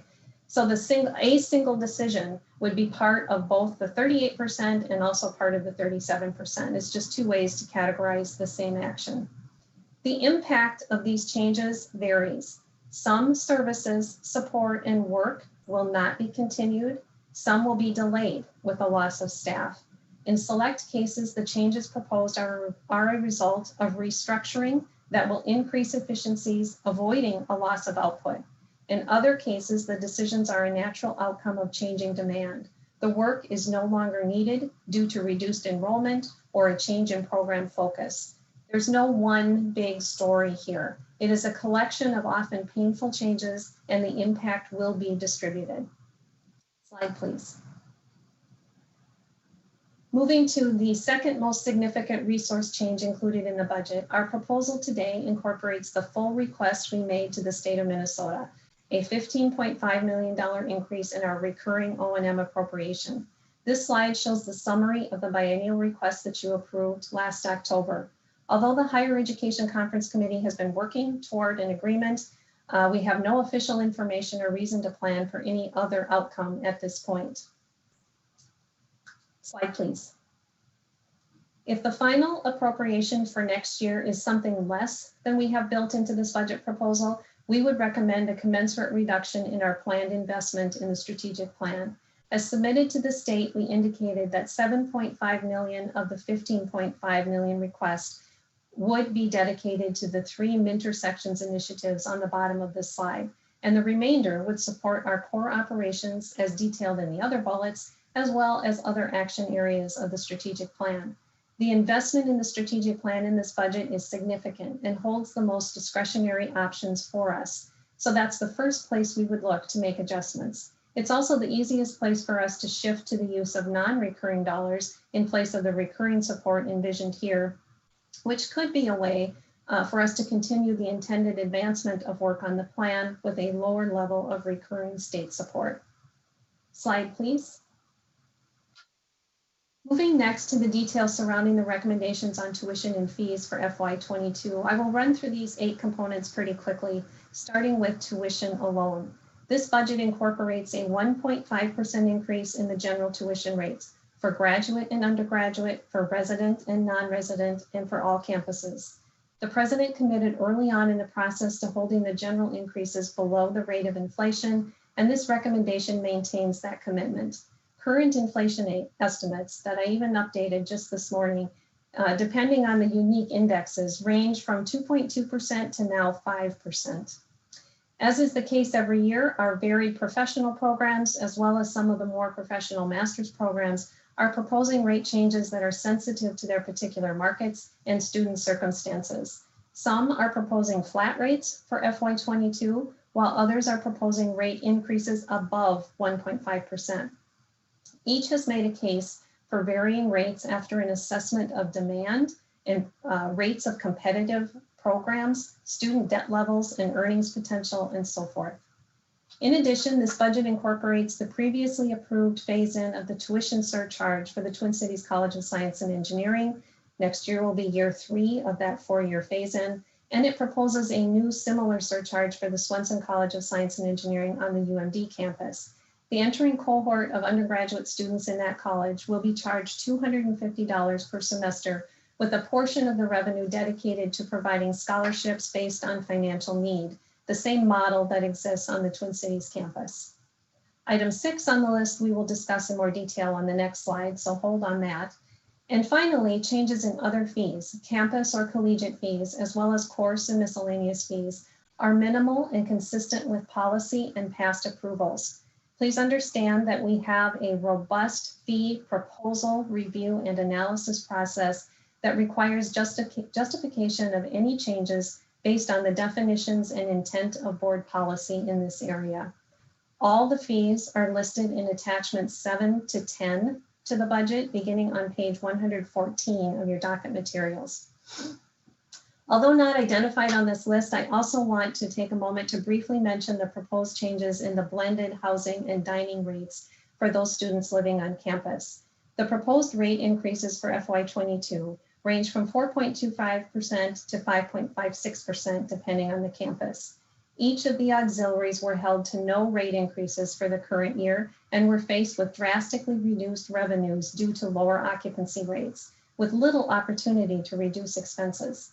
The rates proposed, however, do not make up for the budget challenges these units have faced. They help instead to address known and anticipated cost increases for FY22. The recommended rates for next year are projected to result in each campus remaining at or very near the bottom of their relevant comparison groups. And while it is difficult to summarize all of the options available to students in the surrounding neighborhoods around our campuses, when you compare similar situations in terms of people per dwelling, quality of facilities, services included in the rate, and so forth, we believe our rates remain competitive. The recommended changes in these rates, along with those for parking, are explained beginning on page 80 of your docket materials. Slide, please. New for FY22, we are proposing a one-time transition of current online fees to tuition and on 2 campuses partially to their campus or collegiate fees. This last year of shifting more courses to online or hybrid delivery methods really just served to accelerate something that we understood has been happening for some time, and that is the blurring of lines between the different modes of delivering instruction to our students. More courses rely on multiple modes, seamlessly switching between online and in-person methods, and the cost structure of developing and delivering courses has evolved and blurred at the same time. As a result, it no longer makes complete sense to identify a fee for strictly online aspects of course delivery. In addition, because we have been tasked with building a cutting-edge tuition pricing model across all of our campuses, we need to recognize that the base pricing model that we're working from in that exercise is not currently consistent across our campuses, in part due to these fees. Therefore, this budget proposes eliminating the fees as you see them in the first column of numbers on this slide, and just exactly replacing the lost fee revenue with tuition rate increases on all 4 campuses, and for Crookston and Duluth, partially with a change to their campus or collegiate fees. Because student experience in this space varies a great deal, the impact will vary. It isn't like the 1.5% rate increase we just discussed, which applies to literally every student taking a course. Setting aside this last year in which the fee structure was changed for COVID, for example, if a student takes even 1 course online in a year on the Twin Cities campus, they will see their overall charges for the same experience going down. Or if a student at Duluth is charged what has been their full technology access fee just once during the year, they would roughly break even in this new plan. The Crookston campus, with roughly 68 to 70% of their students paying the online fee, we will see the biggest changes for their in-person students. Because of that, our proposal is to phase in the change at Crookston over 2 years, and to provide additional non-recurring scholarship dollars to the campus to help offset the cost for impacted students as we make that transition. In the long run, this one-time conversion done now will set us up for a more rational tuition structure moving forward. Slide, please. Moving back to the general rate changes, this is a list of our primary tuition rates as displayed each year, where you can see the resident and non-resident levels and the proposed changes for FY22. The full list of tuition rates can be found in attachment 5 to the budget beginning on page 102 of the docket materials. In addition, we prepared tables for each campus of the financial impact our recommendations will have on resident undergraduate students living on campus, incorporating the tuition and fee changes we are asking you to approve as part of the budget. So the portions of cost of attendance really that are within our control. Those examples on those tables can be found on pages 75 through 77 of your docket materials. Slide, please. And finally, related to tuition and fees, there's good information to help offset these cost increases for students with the greatest financial need. For next academic year, the maximum federal Pell Grant will increase by $150 for most students. On top of that, the Minnesota legislature is working through proposals that will increase the average Minnesota State Grant Program award, depending on income level, anywhere from $160 to $300 for most students that qualify. Of course, those numbers could change depending upon how they end the session. The Promise program is not changing under the budget and will continue to provide awards ranging from $306 to $4,000 depending on income. And beginning this fall, the Promise Plus program will provide funding in addition to these other sources, as you heard this morning, I believe, to make sure tuition is covered for students from families making $50,000 per year or less. So we have good news related to the need-based financial aid support for students for next year. Slide, please. And the last slide I have today on the resource side of the budget is a summary of what we have built into the estimated levels of other revenues outside of state and tuition funds. I've touched on bits and pieces of these a little bit on previous slides, but in summary, what has been incorporated into the full non-sponsored budget presented as attachment 2 on page 99 of your docket materials are slight increases from this year. We're expecting some recovery, but at different rates. The all funds budget includes a $19.4 million increase in our miscellaneous income categories, which for most represents about a 2% growth over this year, which, as you know, was down, but that still remains 3% below levels we experienced 2 years ago. So we're moving up, but not fully recovered. The auxiliary revenues with the rate increases we have proposed for housing and dining and the projected occupancy and sales activity for all others is expected to recover with over $15 million more revenue than this year, but it still remains 80 to 85% of pre-COVID levels. And finally, the restricted funds, which were generally impacted a bit less than others, is expected to grow by close to $27 million over this year. This year and next, you will see the projected influx of the federal relief funds in this category. Just as with the stimulus dollars in 2011 and 2012, these federal relief funds will impact our revenue trends on a one-time basis. Slide, please. So moving on now, we can shift from the resource side to a summary of the spending side of the budget. Go ahead and advance, please, Jessica.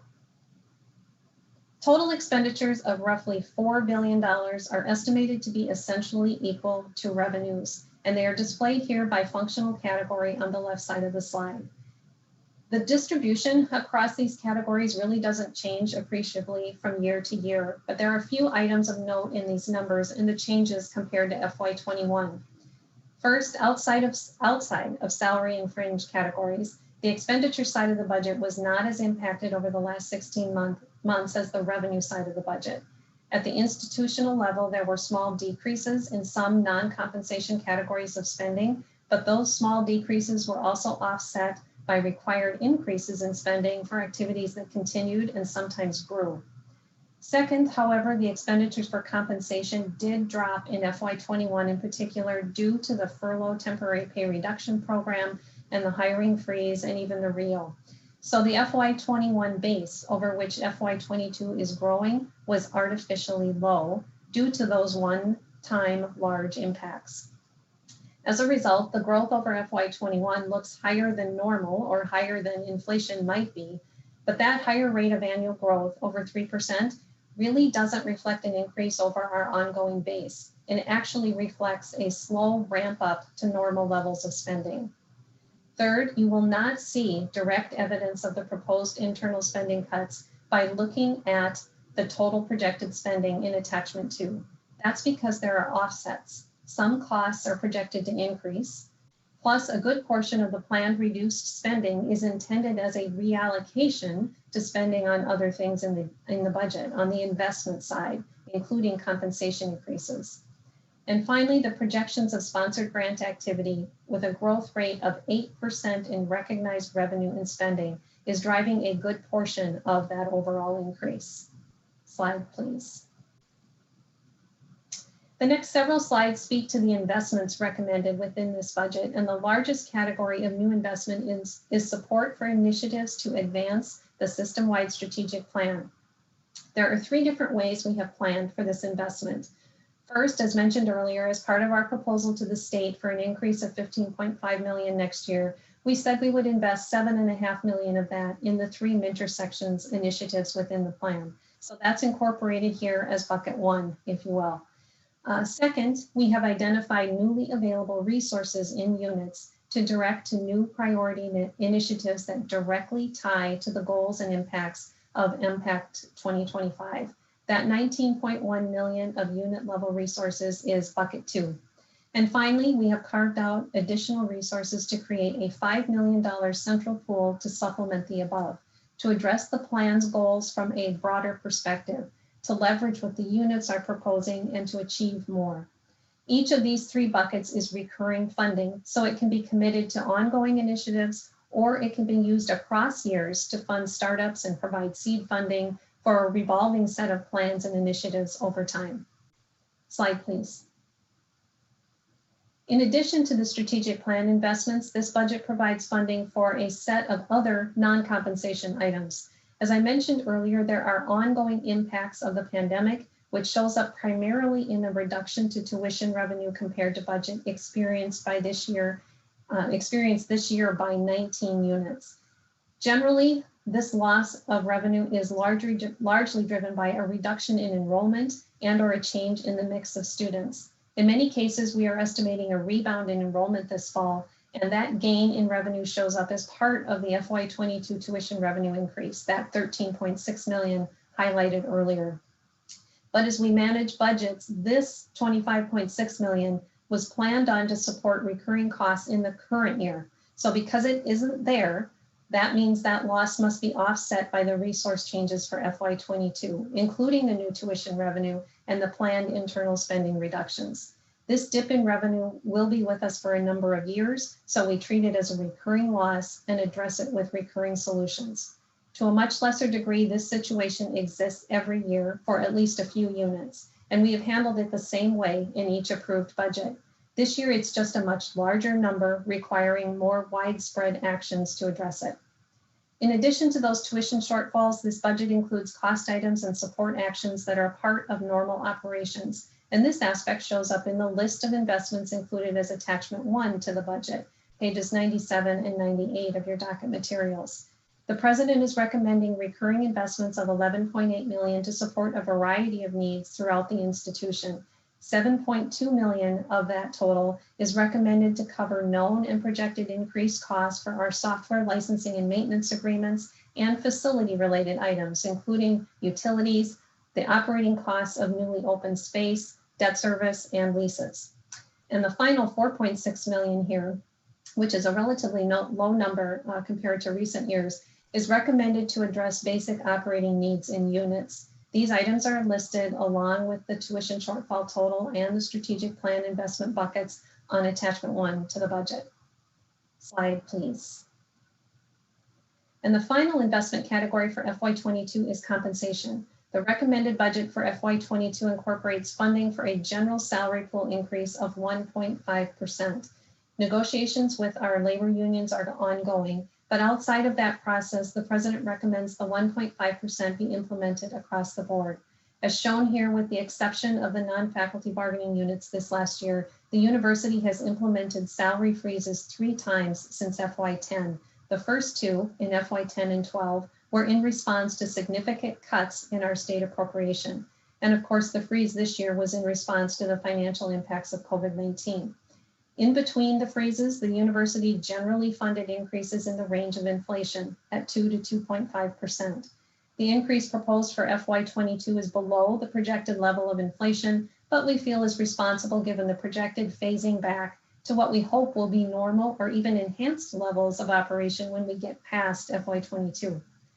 This increase will be applied to the employee's full base pay, the amount prior to the temporary pay reductions implemented this year. Across all funds, the cost of this compensation plan is projected to be $36 million. The cost increase just within the framework funds of state appropriations and tuition is $18.7 million. Slide, please. Finally, I wanted to bring you back to what we discussed in May in regards to hopefully closing out the impacts of the pandemic over the next year or so. Last month, we talked about the need to identify and plan for the ongoing revenue reductions and potentially for additional expenses as well. The budget before you today, as we've discussed, fully acknowledges and addresses the ongoing tuition revenue loss, originally estimated at $20 million, which we now know is $25.6 million. As I've explained, the budget also estimates other revenues for the year with assumptions related to phasing in to normal operations, sometimes ramping up quickly and other times taking a more conservative approach to building those assumptions. In all cases, the expenses will be managed within the available resources. We are optimistic and hopeful that FY22 will be the final year of factoring in COVID-19 impacts to any large degree. Next slide, please. And Mr. Chair, in closing, we wanted to reiterate that development of this recommended budget was very deliberate and purposeful. On the resource side, we have been deliberate in balancing the need to be sensitive to the environment we are living in right now, emerging from a very challenging period for the state, for students and families, and for university employees and the departments that they are dedicated to.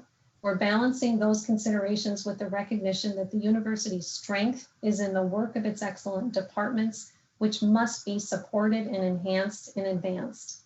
On the expense side, we've been deliberate in choosing to invest in our priorities as articulated in MPAC 2025 and to invest in our employees. And we have fully acknowledged our obligations to cover cost increases for our critical operations and to proactively estimate and address the continuing impacts of the pandemic. And with that, Mr. Chair, we are happy to join in the conversation on the budget and answer any questions the committee members may have. Thank you, Vice President Tonneson, and really, in your wonderful style, a big download of information in a fairly digestible way. But while we all digest some of that and you catch your breath, and Jessica, thanks for your role here too. I know that people work overtime to get a slide deck like that ready and all the supporting numbers. Why don't we take 5 minutes? I have 3:10 here and stretch out, get a 3:11. We'll come back at 3:16, and then I'm going to start looking for regents to ask questions and begin the dialogue with the board or with the administration. So we are in recess for 5 minutes. We did it, Jason.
All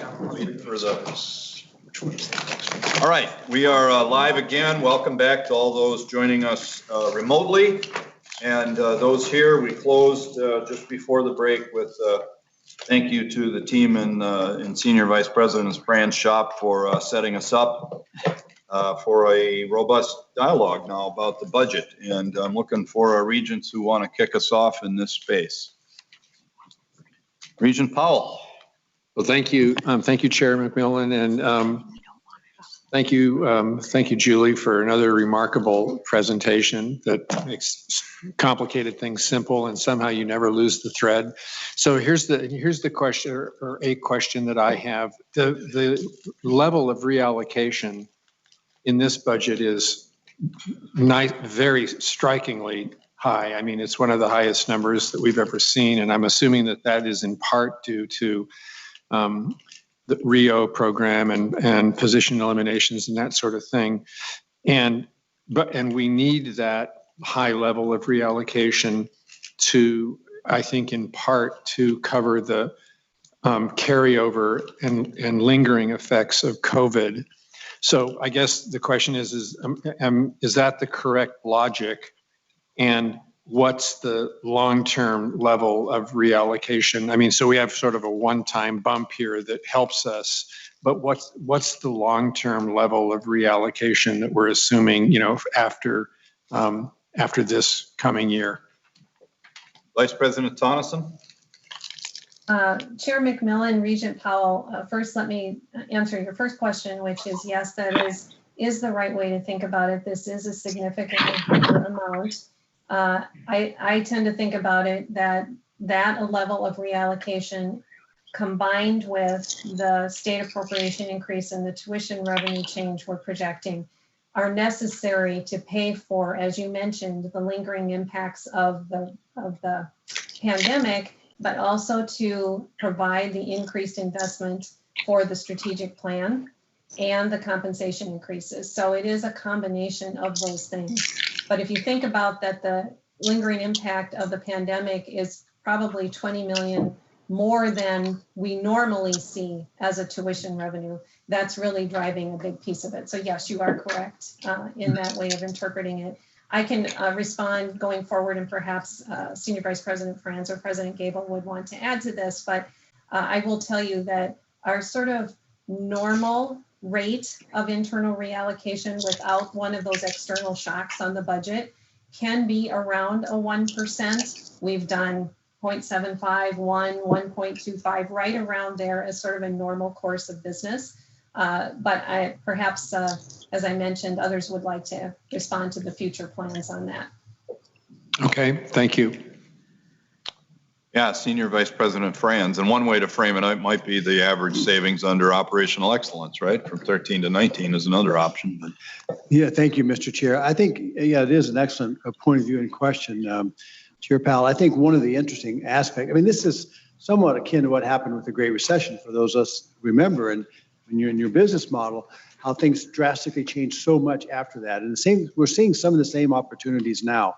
Big events require big responses. And I think one of the opportunities we have here is, you need to take advantage of these opportunities. And it was tough on everyone. We want to stress the appreciation we have for everybody in the university community for their working and supporting our mission and supporting one another. This was a tough year, and we thank everyone for that. But I think what we have now is this opportunity to really move strategically into the future. And we don't just want to respond and fill up the bucket where we were spending before. We want to be more thoughtful about and purposeful about where we make these moves. I think that's one of the reasons why the decision over a year ago to start the Peak Initiative and start looking at ways that we can support the university's mission in a strategic way to make sure that we are reallocating our resources as we move forward out of this really difficult area, to make sure we're doing that in a way that is cost effective, that is efficient, provides great opportunities for our employees to have great careers here at the university, utilize their talents. So I'm really excited about the opportunity coming out of this really tough year, assuming there's not another tough year in front of us we don't know about, coming out of this really tough year to making some strategic decisions that will put us on the right path for a long time, not just a few years, but a long time. Regent Powell, follow-up? Just a quick follow-up. Also on the inflation assumption that we've made, I guess my sense and point of view would be that even though it's higher now as we exit the pandemic, it's up 4 or 5%, depending on what number. I think the likelihood that it would return to pre-pandemic levels of around 2%, that seems to be pretty good likelihood. What I would add, though, is I think that the odds that it will go below that are very low. But the chance that it could be settle out at higher, I mean, there's a chance there, and there's nothing we can do about that now other than to monitor. I do think there may be a little bit of inflation risk in this, in the economy going forward, and we just have to monitor. Senior Vice President Franz and State Economist Prognosticator. Mr. Chair, Chair Powell, well, yeah, I've tried to write that line pretty closely in the past. I think one of the things that we do realize that in every forecast, every budget, there's plenty of risk associated with that budget. We all know that. And one of the risks that we face now with the increased tuition, obviously, are the costs associated with building and repairing our institutions. And but I think there is hope, and my view is that this may be one of those short-time inflationary adjustments that you see when the economy is readjusting. I hope. I don't know, obviously, what's going to happen. So I think one of the things we'll have to be very careful of throughout this year is monitoring what this additional inflationary pressure is doing to our budgets and the units and the academic units and the support units, because we have to pay for these things now, just like everybody else does. And so as we go forward, we'll be monitoring that pretty quickly and come back if things change in a way we're concerned about. Thank you. Good. Other regents, comments, questions on this proposed budget? Yeah, Regent Hipsch. Chair McMillan, question on page, it looks like 160 of 317 on the tuition plan. I'm just wondering why Crookston and Rochester have the same rate for resident and non-resident, but Morris does not. It seems like Morris would be in that same camp. I'm just wondering what was the thinking on that, and who. Vice President Tonneson, you're a resident expert on these tuitions, so. Chair McMillan, Regent Hipsch, and been here long enough to have seen it both ways, I have to say. So for a long period, years and years ago, before my time, Morris did have a differential for non-resident students. And then at some point that went away, and they actually proposed tuition structures just like Crookston and Rochester without a non-resident differential. And I want to say about 5 years ago or so, the campus proposed reinstating a differential to be like Duluth and the Twin Cities. They felt that it was consistent with their recruiting plans and that they would be able to handle that with their demand from non-resident students. And so it was reinstated just like 5 years ago, was approved to be a small amount more. And we have held it roughly that same differential since that time. Chair, quick yeah, Regent Hipsch, keep going. Do you know, is that hurt Morris out of state or not, or has it kept it the same? Mr. Chair, Regent Hipsch, it's hard to assign a particular decision or a particular variable to their enrollment experience recently. They have struggled to keep their enrollment up, as have our other system campuses outside of Rochester. And so it's difficult to know how much you can attribute to that one particular variable, but I don't believe they would say that it has. I believe they would say that it has not hurt them, hasn't helped them, hasn't hurt them, and has had, sort of a neutral impact on their enrollment, but it's hard to say. Now that, not seeing other questions right now. Okay, I'll get Regent Rocha, but I'm going to throw one in because it's topically related to, and maybe this one's headed President Gable's way.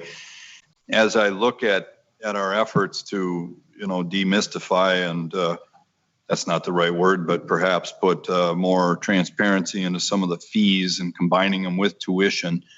I'm curious, given your perhaps national perspective on where higher ed's headed here, are we headed to a place where a one price, I'll call it integrated type fee structure makes sense, or is a world where everything is disaggregated and it's 14 columns long at a minimum, or 14 rows, high, when a student finally figures out what their final bill is there a directional shift in higher ed, and what are we watching and what are we thinking? So as a tuition paying parent, I can tell you that everyone's bills are very complicated, including those of our peers. The trend that I'm aware of is that for online programs, particularly those that are completely online, that there is a simplification in the fee structure, and also a move nationally towards recognizing that if you're taking a program fundamentally online, then state boundaries and residencies start to mean less or different things at a minimum. So there are a lot of institutions where their online programs have a flat rate. But we talk a lot about the fact that our bills are too complicated, but I haven't seen a fundamental momentum shift yet. Okay. Regent Rocha. Thank you, Mr. Chair. First, I'll say that this is just an amazing amount of information, unprecedented in my experience. So thank you. Really impressive and overwhelming all at the same time. And the fact that there is this kind of strategic approach to the budget at a time when a lot of people would certainly have no issue with us just staying the course, I think is also an enormous testament to the value that your administration is bringing to the university. So thank you.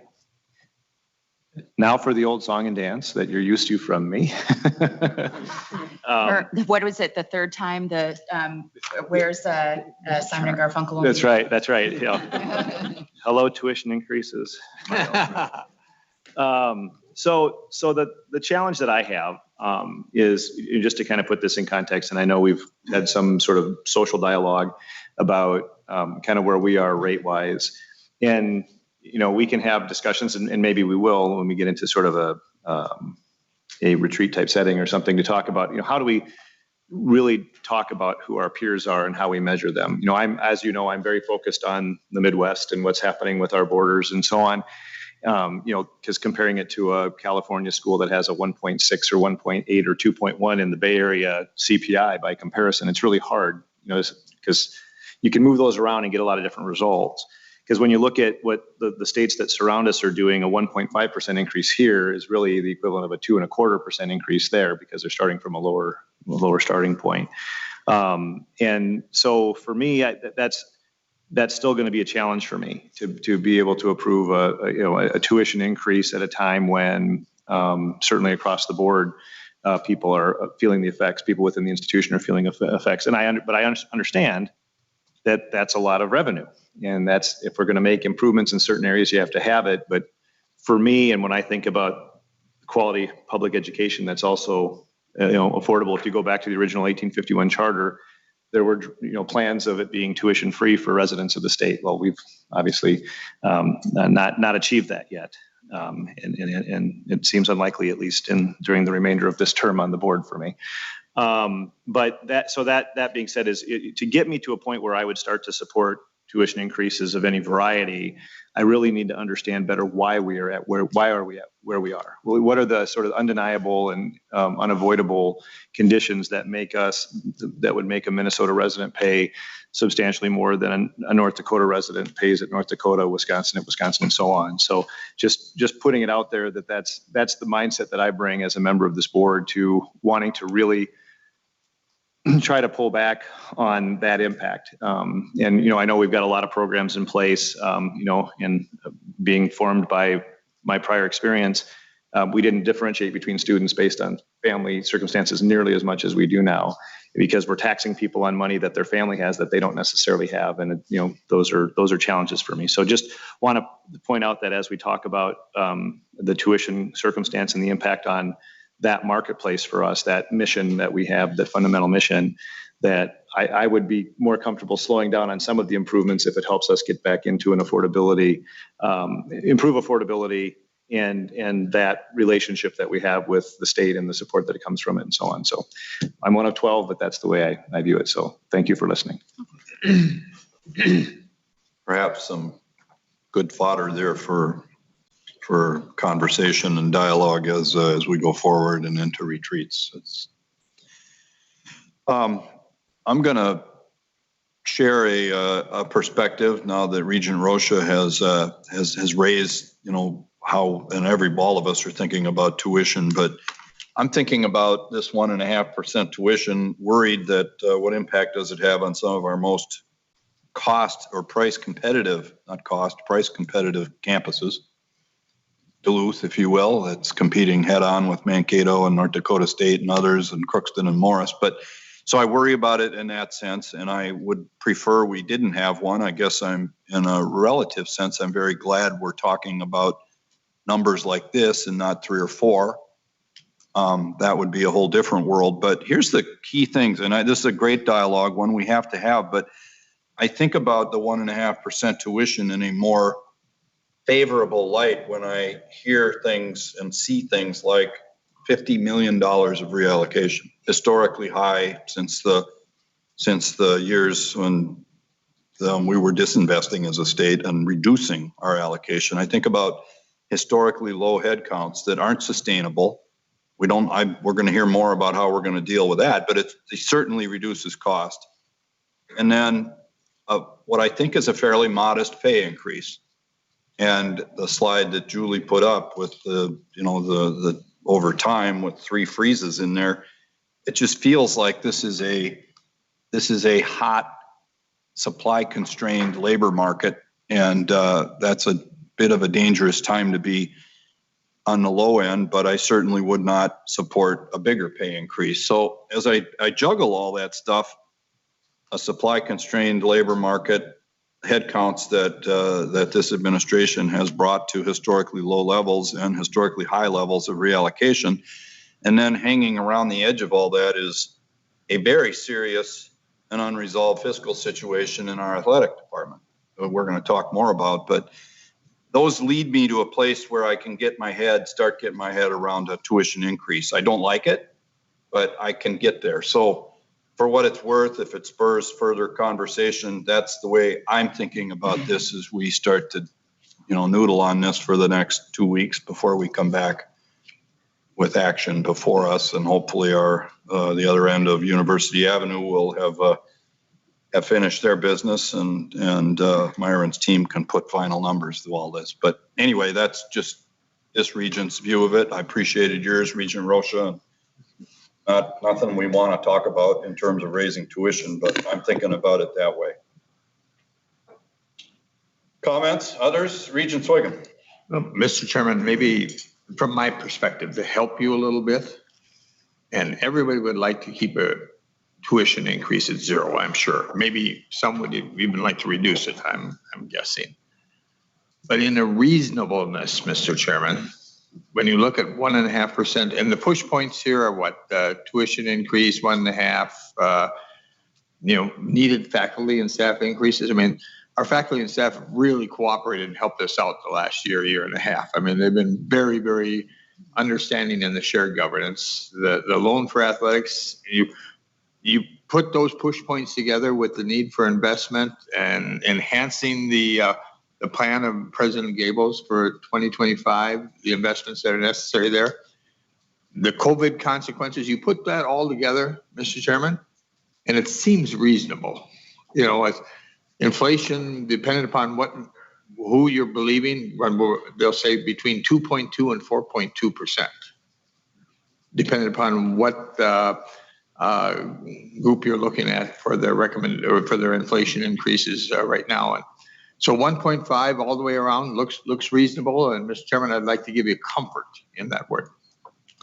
Thank you, Regent Swigum. And now that you and I have mentioned the athletic piece, I want to be absolutely clear for the community watching us. Those are disassociated. There is nothing coming out of this proposed budget that's in a potential tuition increase that is related. We're solving that on its own. It just sits out there, and it's consequential, and it's 9 digits of debt that's out there now that is unresolved. So we got to sort that out. But I don't want anybody listening to think that somehow there's a tuition increase that's in any way impacting that. They are utterly and completely independent, and we would never go into a general fund or into tuition monies to resolve that challenge. So, and we'll have more to talk about at the 29th, I think, when we have our special meeting. But I didn't want to leave anything hanging there from yours or my comments that there's a linkage between tuition and athletics outcomes. There is not. Others, yeah, Regent Powell. Are there other? Well, I'm gonna echo both comments that have just been made. First of all, I think it'd be tempting to, have a zero tuition. And I think there are years where we could do that.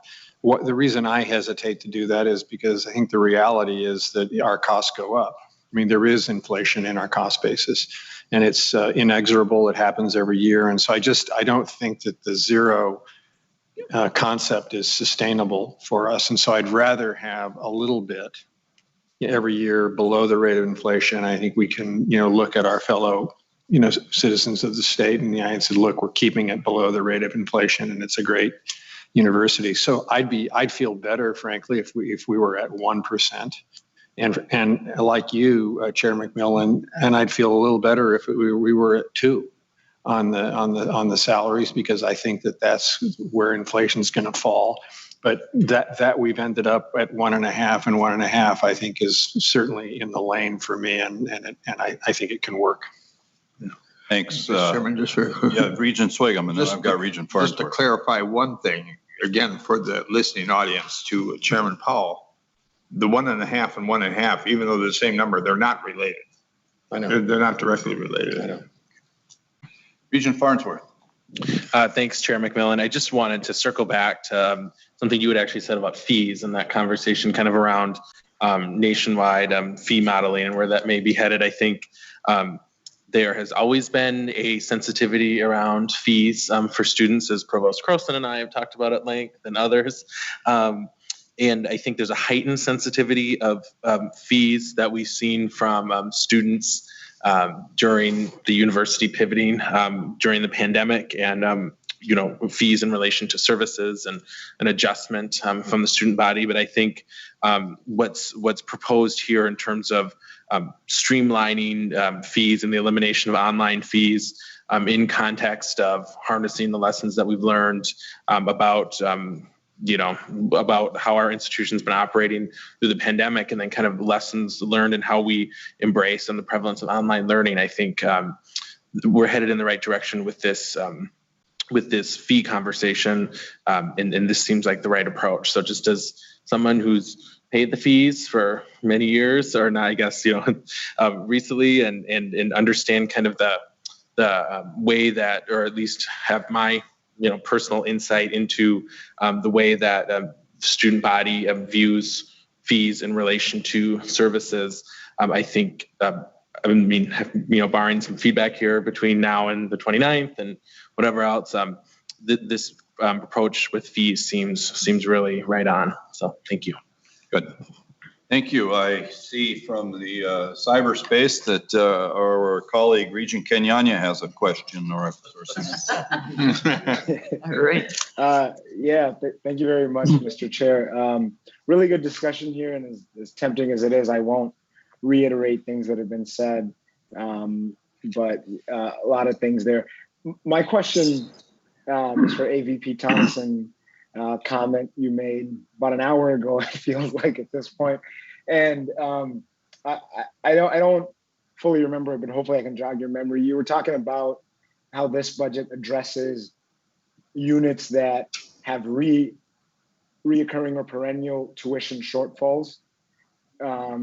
If does that, yeah, can you speak to that and what you were talking about there?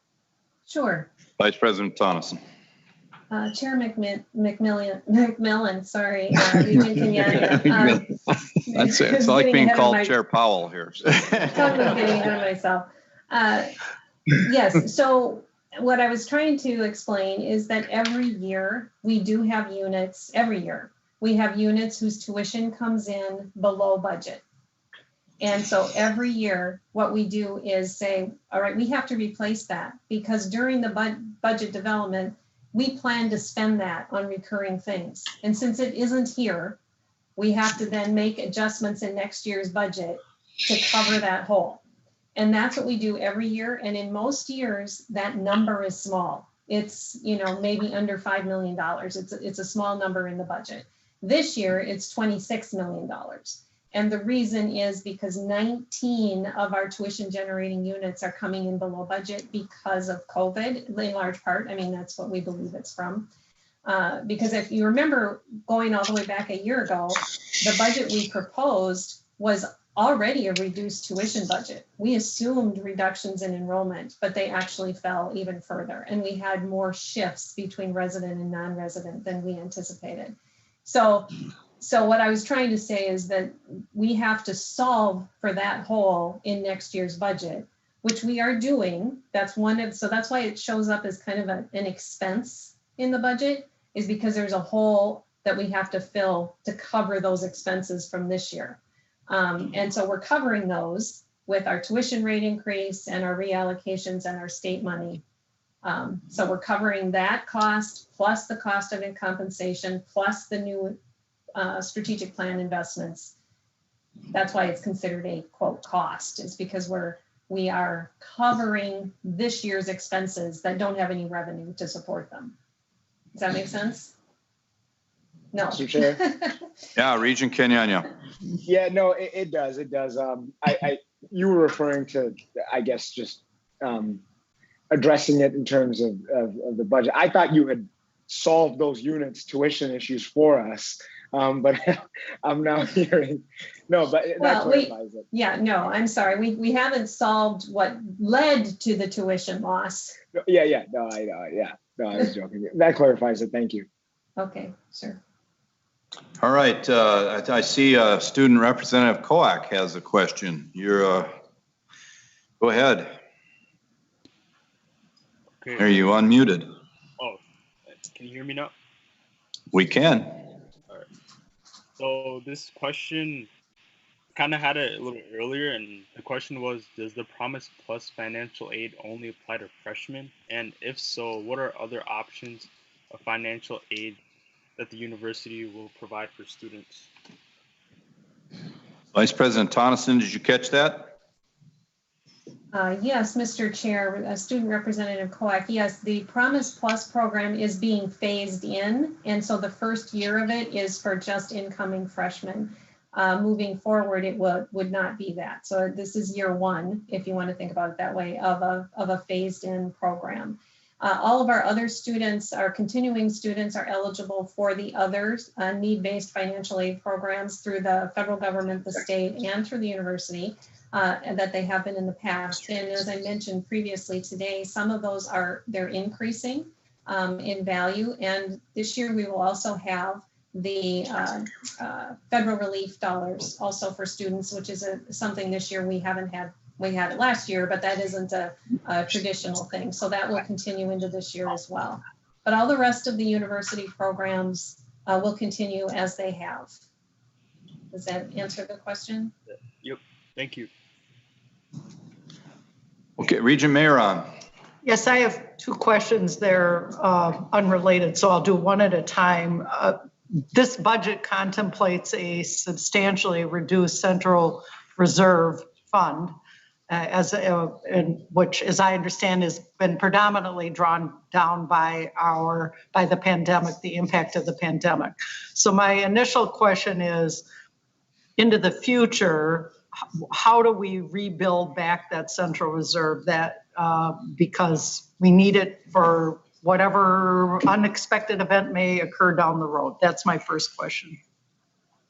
And a good one, Vice President Tonneson. Yes, Chair McMillan, Regent Mayron. The primary source for central reserves is investment earnings on our cash. And so as our cash total that we're investing stays strong, and it depends on what happens in the market, but that is, if there's growth in that investment earnings, that goes into central reserves and is uncommitted. So that will automatically build up that balance. The other pieces that can go in there are anytime we get a legal settlement or an uncommitted source of one-time money, such as potentially the sale of property, for example, those types of things can go into central reserves to provide a, sort of a one-time shot in the arm to increase that balance. The only other way to do it would be to reduce the annual allocations coming out of central reserves, but that would involve additional budget cuts for the items that are funded by those funds. So those are the primary ways we will build it back up. Okay. I have a second. Yes, follow up, Regent Mayron. All right, and that is, I believe I read in the materials that if the state does not come through with our initial request, and so far the indicators are it's not from everything we're seeing, that the impact on this proposed budget would be on our funding of the strategic plan initiatives, that rather than using recurring funds, we would have to come up with another way to fund those strategic plan initiatives. And I'm wondering if President Gable or whomever could speak to that, because my view is there's no point of a strategic plan if you can't fund the strategic plan that helps move us forward, in particular those initiatives that have the potential to create additional revenue. President Gable. Chair McMillan, Regent Mayron, we would reduce the funding into the strategic plan, but not take it down to zero. The allocation from the state includes a commitment of a significant portion of that allocation towards the strategic plan, which we would absolutely honor.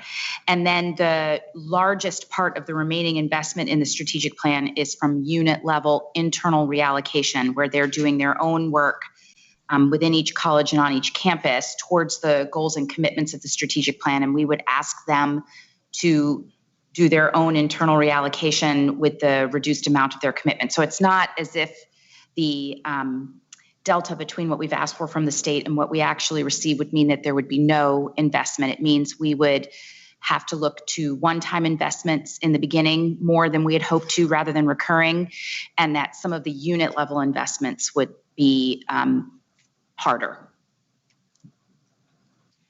Okay, I'm sensing we're ready to move on, and we will be back, I believe, June 29th, Mr. Langworthy, for action on this. And then again, tomorrow morning before the Board of Regents regular meeting begins, we will have a public input session. So that's 8 o'clock, which takes us to the consent report. And after that, we have one very important information item, and we're working our way through this. So Senior Vice President Franz, would you like to summarize what's in today's revised and updated consent report?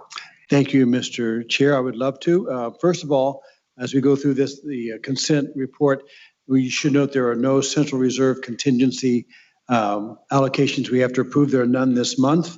We only have 2 items where the purchase of goods and services were above $1 million in your packet. We do have the purchasing bid threshold, which is no change from the current policy, but needs to be approved every several years, I believe it is. So that is in there with no change recommended. We do have 5 employment agreements that have been attached to your packet. We also have the report to the Minnesota Legislature Administrative Cost Definition, which is due by July 1 to the state, and we use the definition from the state to define our costs relative to our tuition. So that's in there. We have 2 appointments to the Board of Trustees for the Minnesota Landscape Arboretum Foundation. Those are listed in your packet, and we also have a new schematic drawing, which is one item for the A.B. Anderson Hall that Vice President Bertelsen talked about a little bit earlier. And those are the items on the consent calendar, Mr. Chair. Thank you, Senior VP Franz.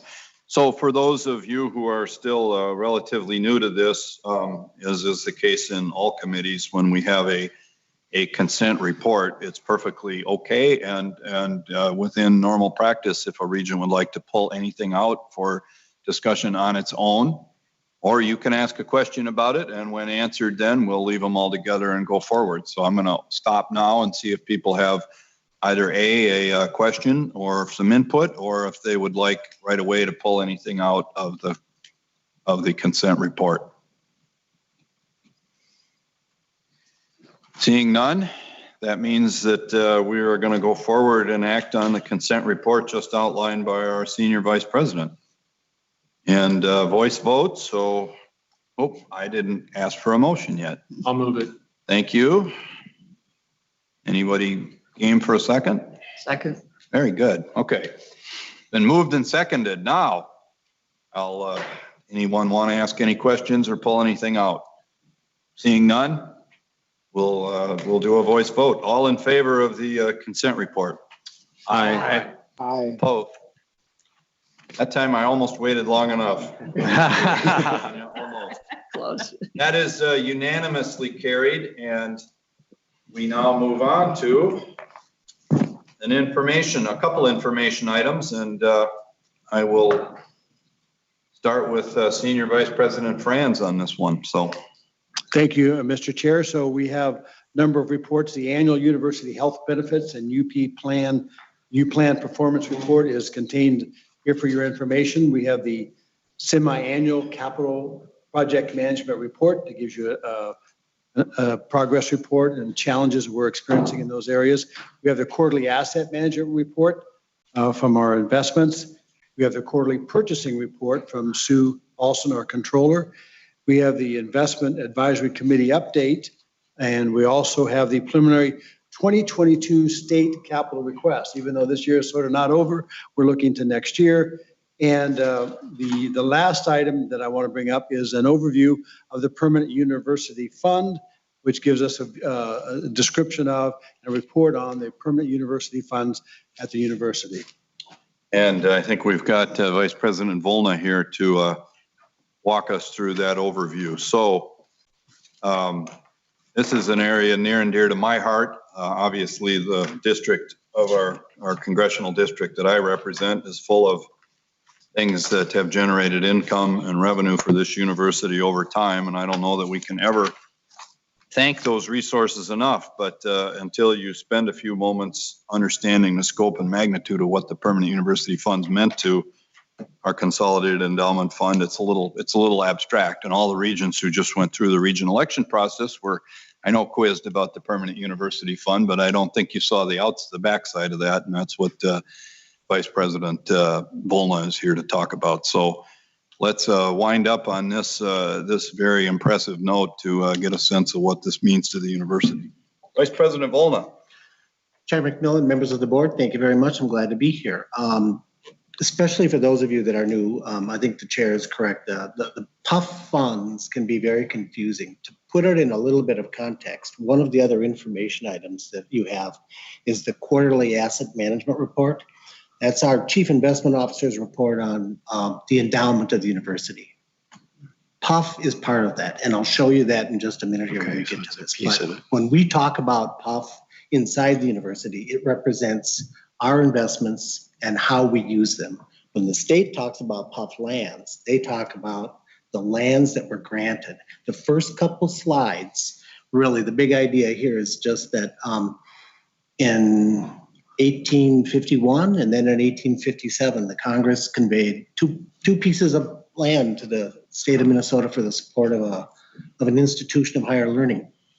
I think we got two because there was sort of a unique history on how the university became a university that took a couple steps. Most states did not convey two, they conveyed one per school. Congress did confirm that we got two, so we sort of got a 2-for-1 there. The point here is that the lands that were conveyed to the state and are managed by the state. but the income that is earned by the state in its management of those lands comes to the University of Minnesota. There is a small piece, I believe, that goes to K-12 as well, but for our purposes, we focus on what we get.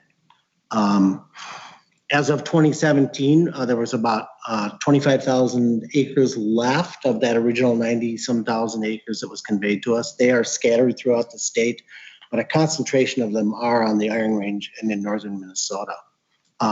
There's an additional 22,000 acres of mineral rights that are separate from the land that's managed, and so that's a big piece of what we get today as well. This slide really is intended to convey to you, sort of depict the way we use and manage those funds that come to us from the state. On the left side, those yellow boxes really represent how the state manages those lands. And when they earn revenue on them, whether it be from royalties for minerals or sale of land or sale of timber or whatever, they transfer the money to us.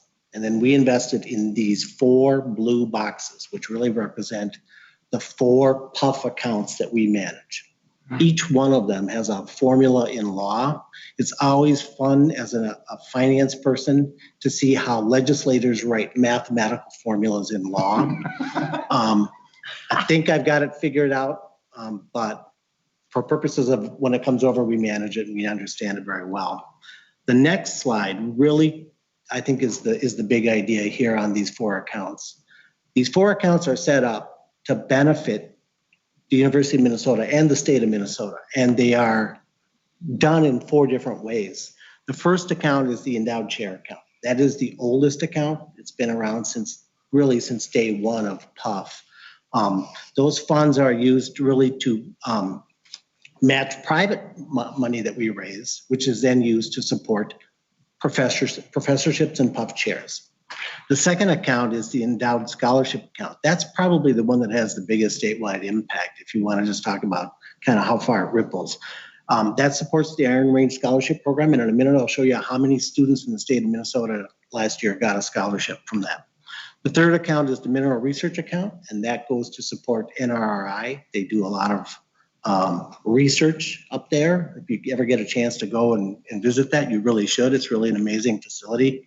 And the last account is a relatively new one. It was established by the legislature in 2013. It's the Endowed Mesabi Range Account. It provides for funding for a special type of degree program that is offered through UMD at one of the technical colleges up on the Iron Range.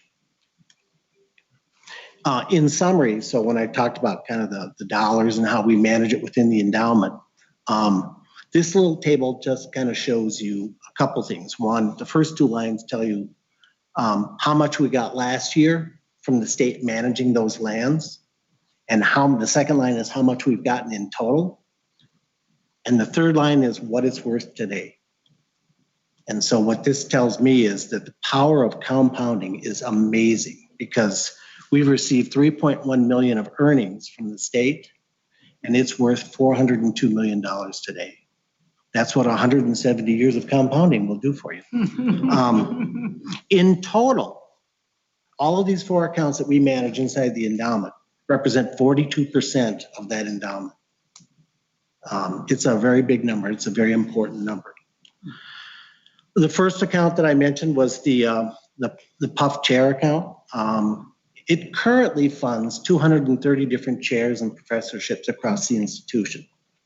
The way we manage it is that we commit some money out of PUF, and the college or the campus has to raise the equivalent amount through private philanthropy. So for all of these dollars, there are equivalent dollars over at the U of M Foundation supporting these chairs as well. So it's really an amazing commitment of dollars, both from the state and from donors, to support these 230 chairs. And this just shows you they're really spread across 4 of the 5 campuses. I will say at this point, Rochester doesn't have one, but given how new that campus is and its focus on its program and the way that it raises funds, it's early in its life cycle. They will clearly have some at some point. The next slide really talks about the scholarships, that Iron Range Scholarship Program. In 2020, we distributed $4.9 million in scholarships to 2,677 Minnesota seniors or recipients through the DREAM Act, okay? Wow. Given that there are only about 430 school districts in the state of Minnesota, when you break this down, kids from 375 different high schools in Minnesota got a scholarship. It covers almost every part of the state. It's really an amazing program. The other two accounts that have been set up have a more targeted benefit. As I said, the mineral research account in 2020 provided $3.1 million to support research and operations for NRRI. And the Mesabi Range account, in its short period of time, is now churning out. Last year, $607,000 was distributed to UMD to support that program. So I think the important thing here is how broad the impact of it is. It provides academic scholarship, it provides student opportunities, it provides research support, it provides education. It hits all of our missions. So it's a very important financial piece, but more importantly, from a mission perspective, it really is a great asset that supports the institution. And with that, I will stop and stand for any questions. AVP Volna, thank you. Again, another example of taking complexity and boiling it down to or distilling it to a point where we can digest it in little bites. Two acknowledgements on my part, and then I want to see if the committee has questions or comments. The first is I'll call it the diversification of that revenue stream beyond the endowed chair. Really, in many ways, can be attributed to the late Representative Tom Rukavina, who fought tirelessly for this. And for those of you that were queried, quizzed, and challenged by Senator Tomassoni as you came through the process, it was nothing compared to a grilling by Representative Rukavina on what the PUF. So we miss him, but he had some of this vision to do other things with it. And secondly, and underpinning President Gable's commitment to the indigenous peoples of the state. This land was theirs, obviously, before it was given to the state, and its revenues now impact us. But to me, it underpins some of her commitment and the school's commitment to sort out our relationship with them going forward. So it's very beneficial and good stuff. But anyway, I'm biased, and now Jason now has checked off the ultimate thing on our working list, which is get a PUF download before I'm done with this committee chairmanship. You did it, and we got a break in the same day. What does the committee want to tackle here, or do you want me to wrap the gavel and adjourn? Questions for our expert? Boy, they're ready to, hey, okay. Regent Hipsch. Yes, thanks, Chair. So what do you think the future brings for this going forward? How do we continue this on? We talked about inflation earlier. We talked about different things. And so how can we continue this, and how do we grow it really with other industries and other stuff? Because this is kind of the perpetual motion that we're all striving to get. So any ideas, a silver ball or anything? Sure, Chair McMillan. Vice President Volna. Regent Hipsch, what I would say is there's two things we need to pay attention to. First is, although we didn't talk about it, we do need to pay attention to what the state is doing with that land and the opportunities to develop that land in terms of mineral rights, timber rights, and all those kinds of things. So we do need to pay attention to that because that affects the income stream that we get. The second thing that you as a board and we as an administration need to pay attention to is how we're investing and managing those PUF assets. That really is sort of our single, right now, probably our single biggest sort of asset on the balance sheet. And we really need to be thoughtful and strategic about how we invest it. Because as it grows, it kicks off 4.5% a year. And so 4.5% a year of the same number is a nice revenue stream. 4.5% of a growing number is an even better revenue stream. And so that's how we sort of improve the benefit, is by investing that and growing it beyond what it is today. Thank you. Regent Rocha. Thank you, Mr. Chair. Very quickly, with others talking, the NRI is such an incredible resource. It's such a, I think, key and fundamental part of our mission. And so to the extent that we've actually in the last several years had some increase in support. I think there's certainly need for more support considering what it's able to do for that region. It's just core to what we are as a land-grant university. And so just put a plug in for continued support for that. And then also, I don't think following the chair's recitation of supporters in the past, a PUF discussion needs the reference to regions, Doc Grayheck, Tom Reagan, and then Representative Mary Murphy and Judge Gerald Haney, because these people strongly believed in what we do with these funds and the importance to that region especially. So thank you. That's well said. And Judge Haney was a original visionary and architect of NRA. Wouldn't be here without him. So, and Mary Murphy and others. So thank you. Yes, Regent Swiggum. This is just an aside. It's just what you mentioned, and my friend and deceased Tom Roker being a good person. You forgot to say that besides the enhancement and empowerment of PUF, he always claimed that the Iron Range won World War II for us. So just to make sure that Tom is not rolling over in his grave. Oh, we don't want that. And I, going back to Regent Hip's question, I think another thing we want to keep an eye on. And if you want to get a sense of where to Regent Rocha's apt acknowledgement of NRI, their latest, I think it was just today, Matt's nodding out there, their latest communication to their set of stakeholders, if you go the second story down, it is iron of the future. And that is exactly what, if we want to mine ore, if we want people to mine ferrous ore that is on university land, and generate more of that income stream, to generate more of the next 170 years of compounded endowed earnings, we need people to mine that ore. And that means, how do you get to beneficiated ore?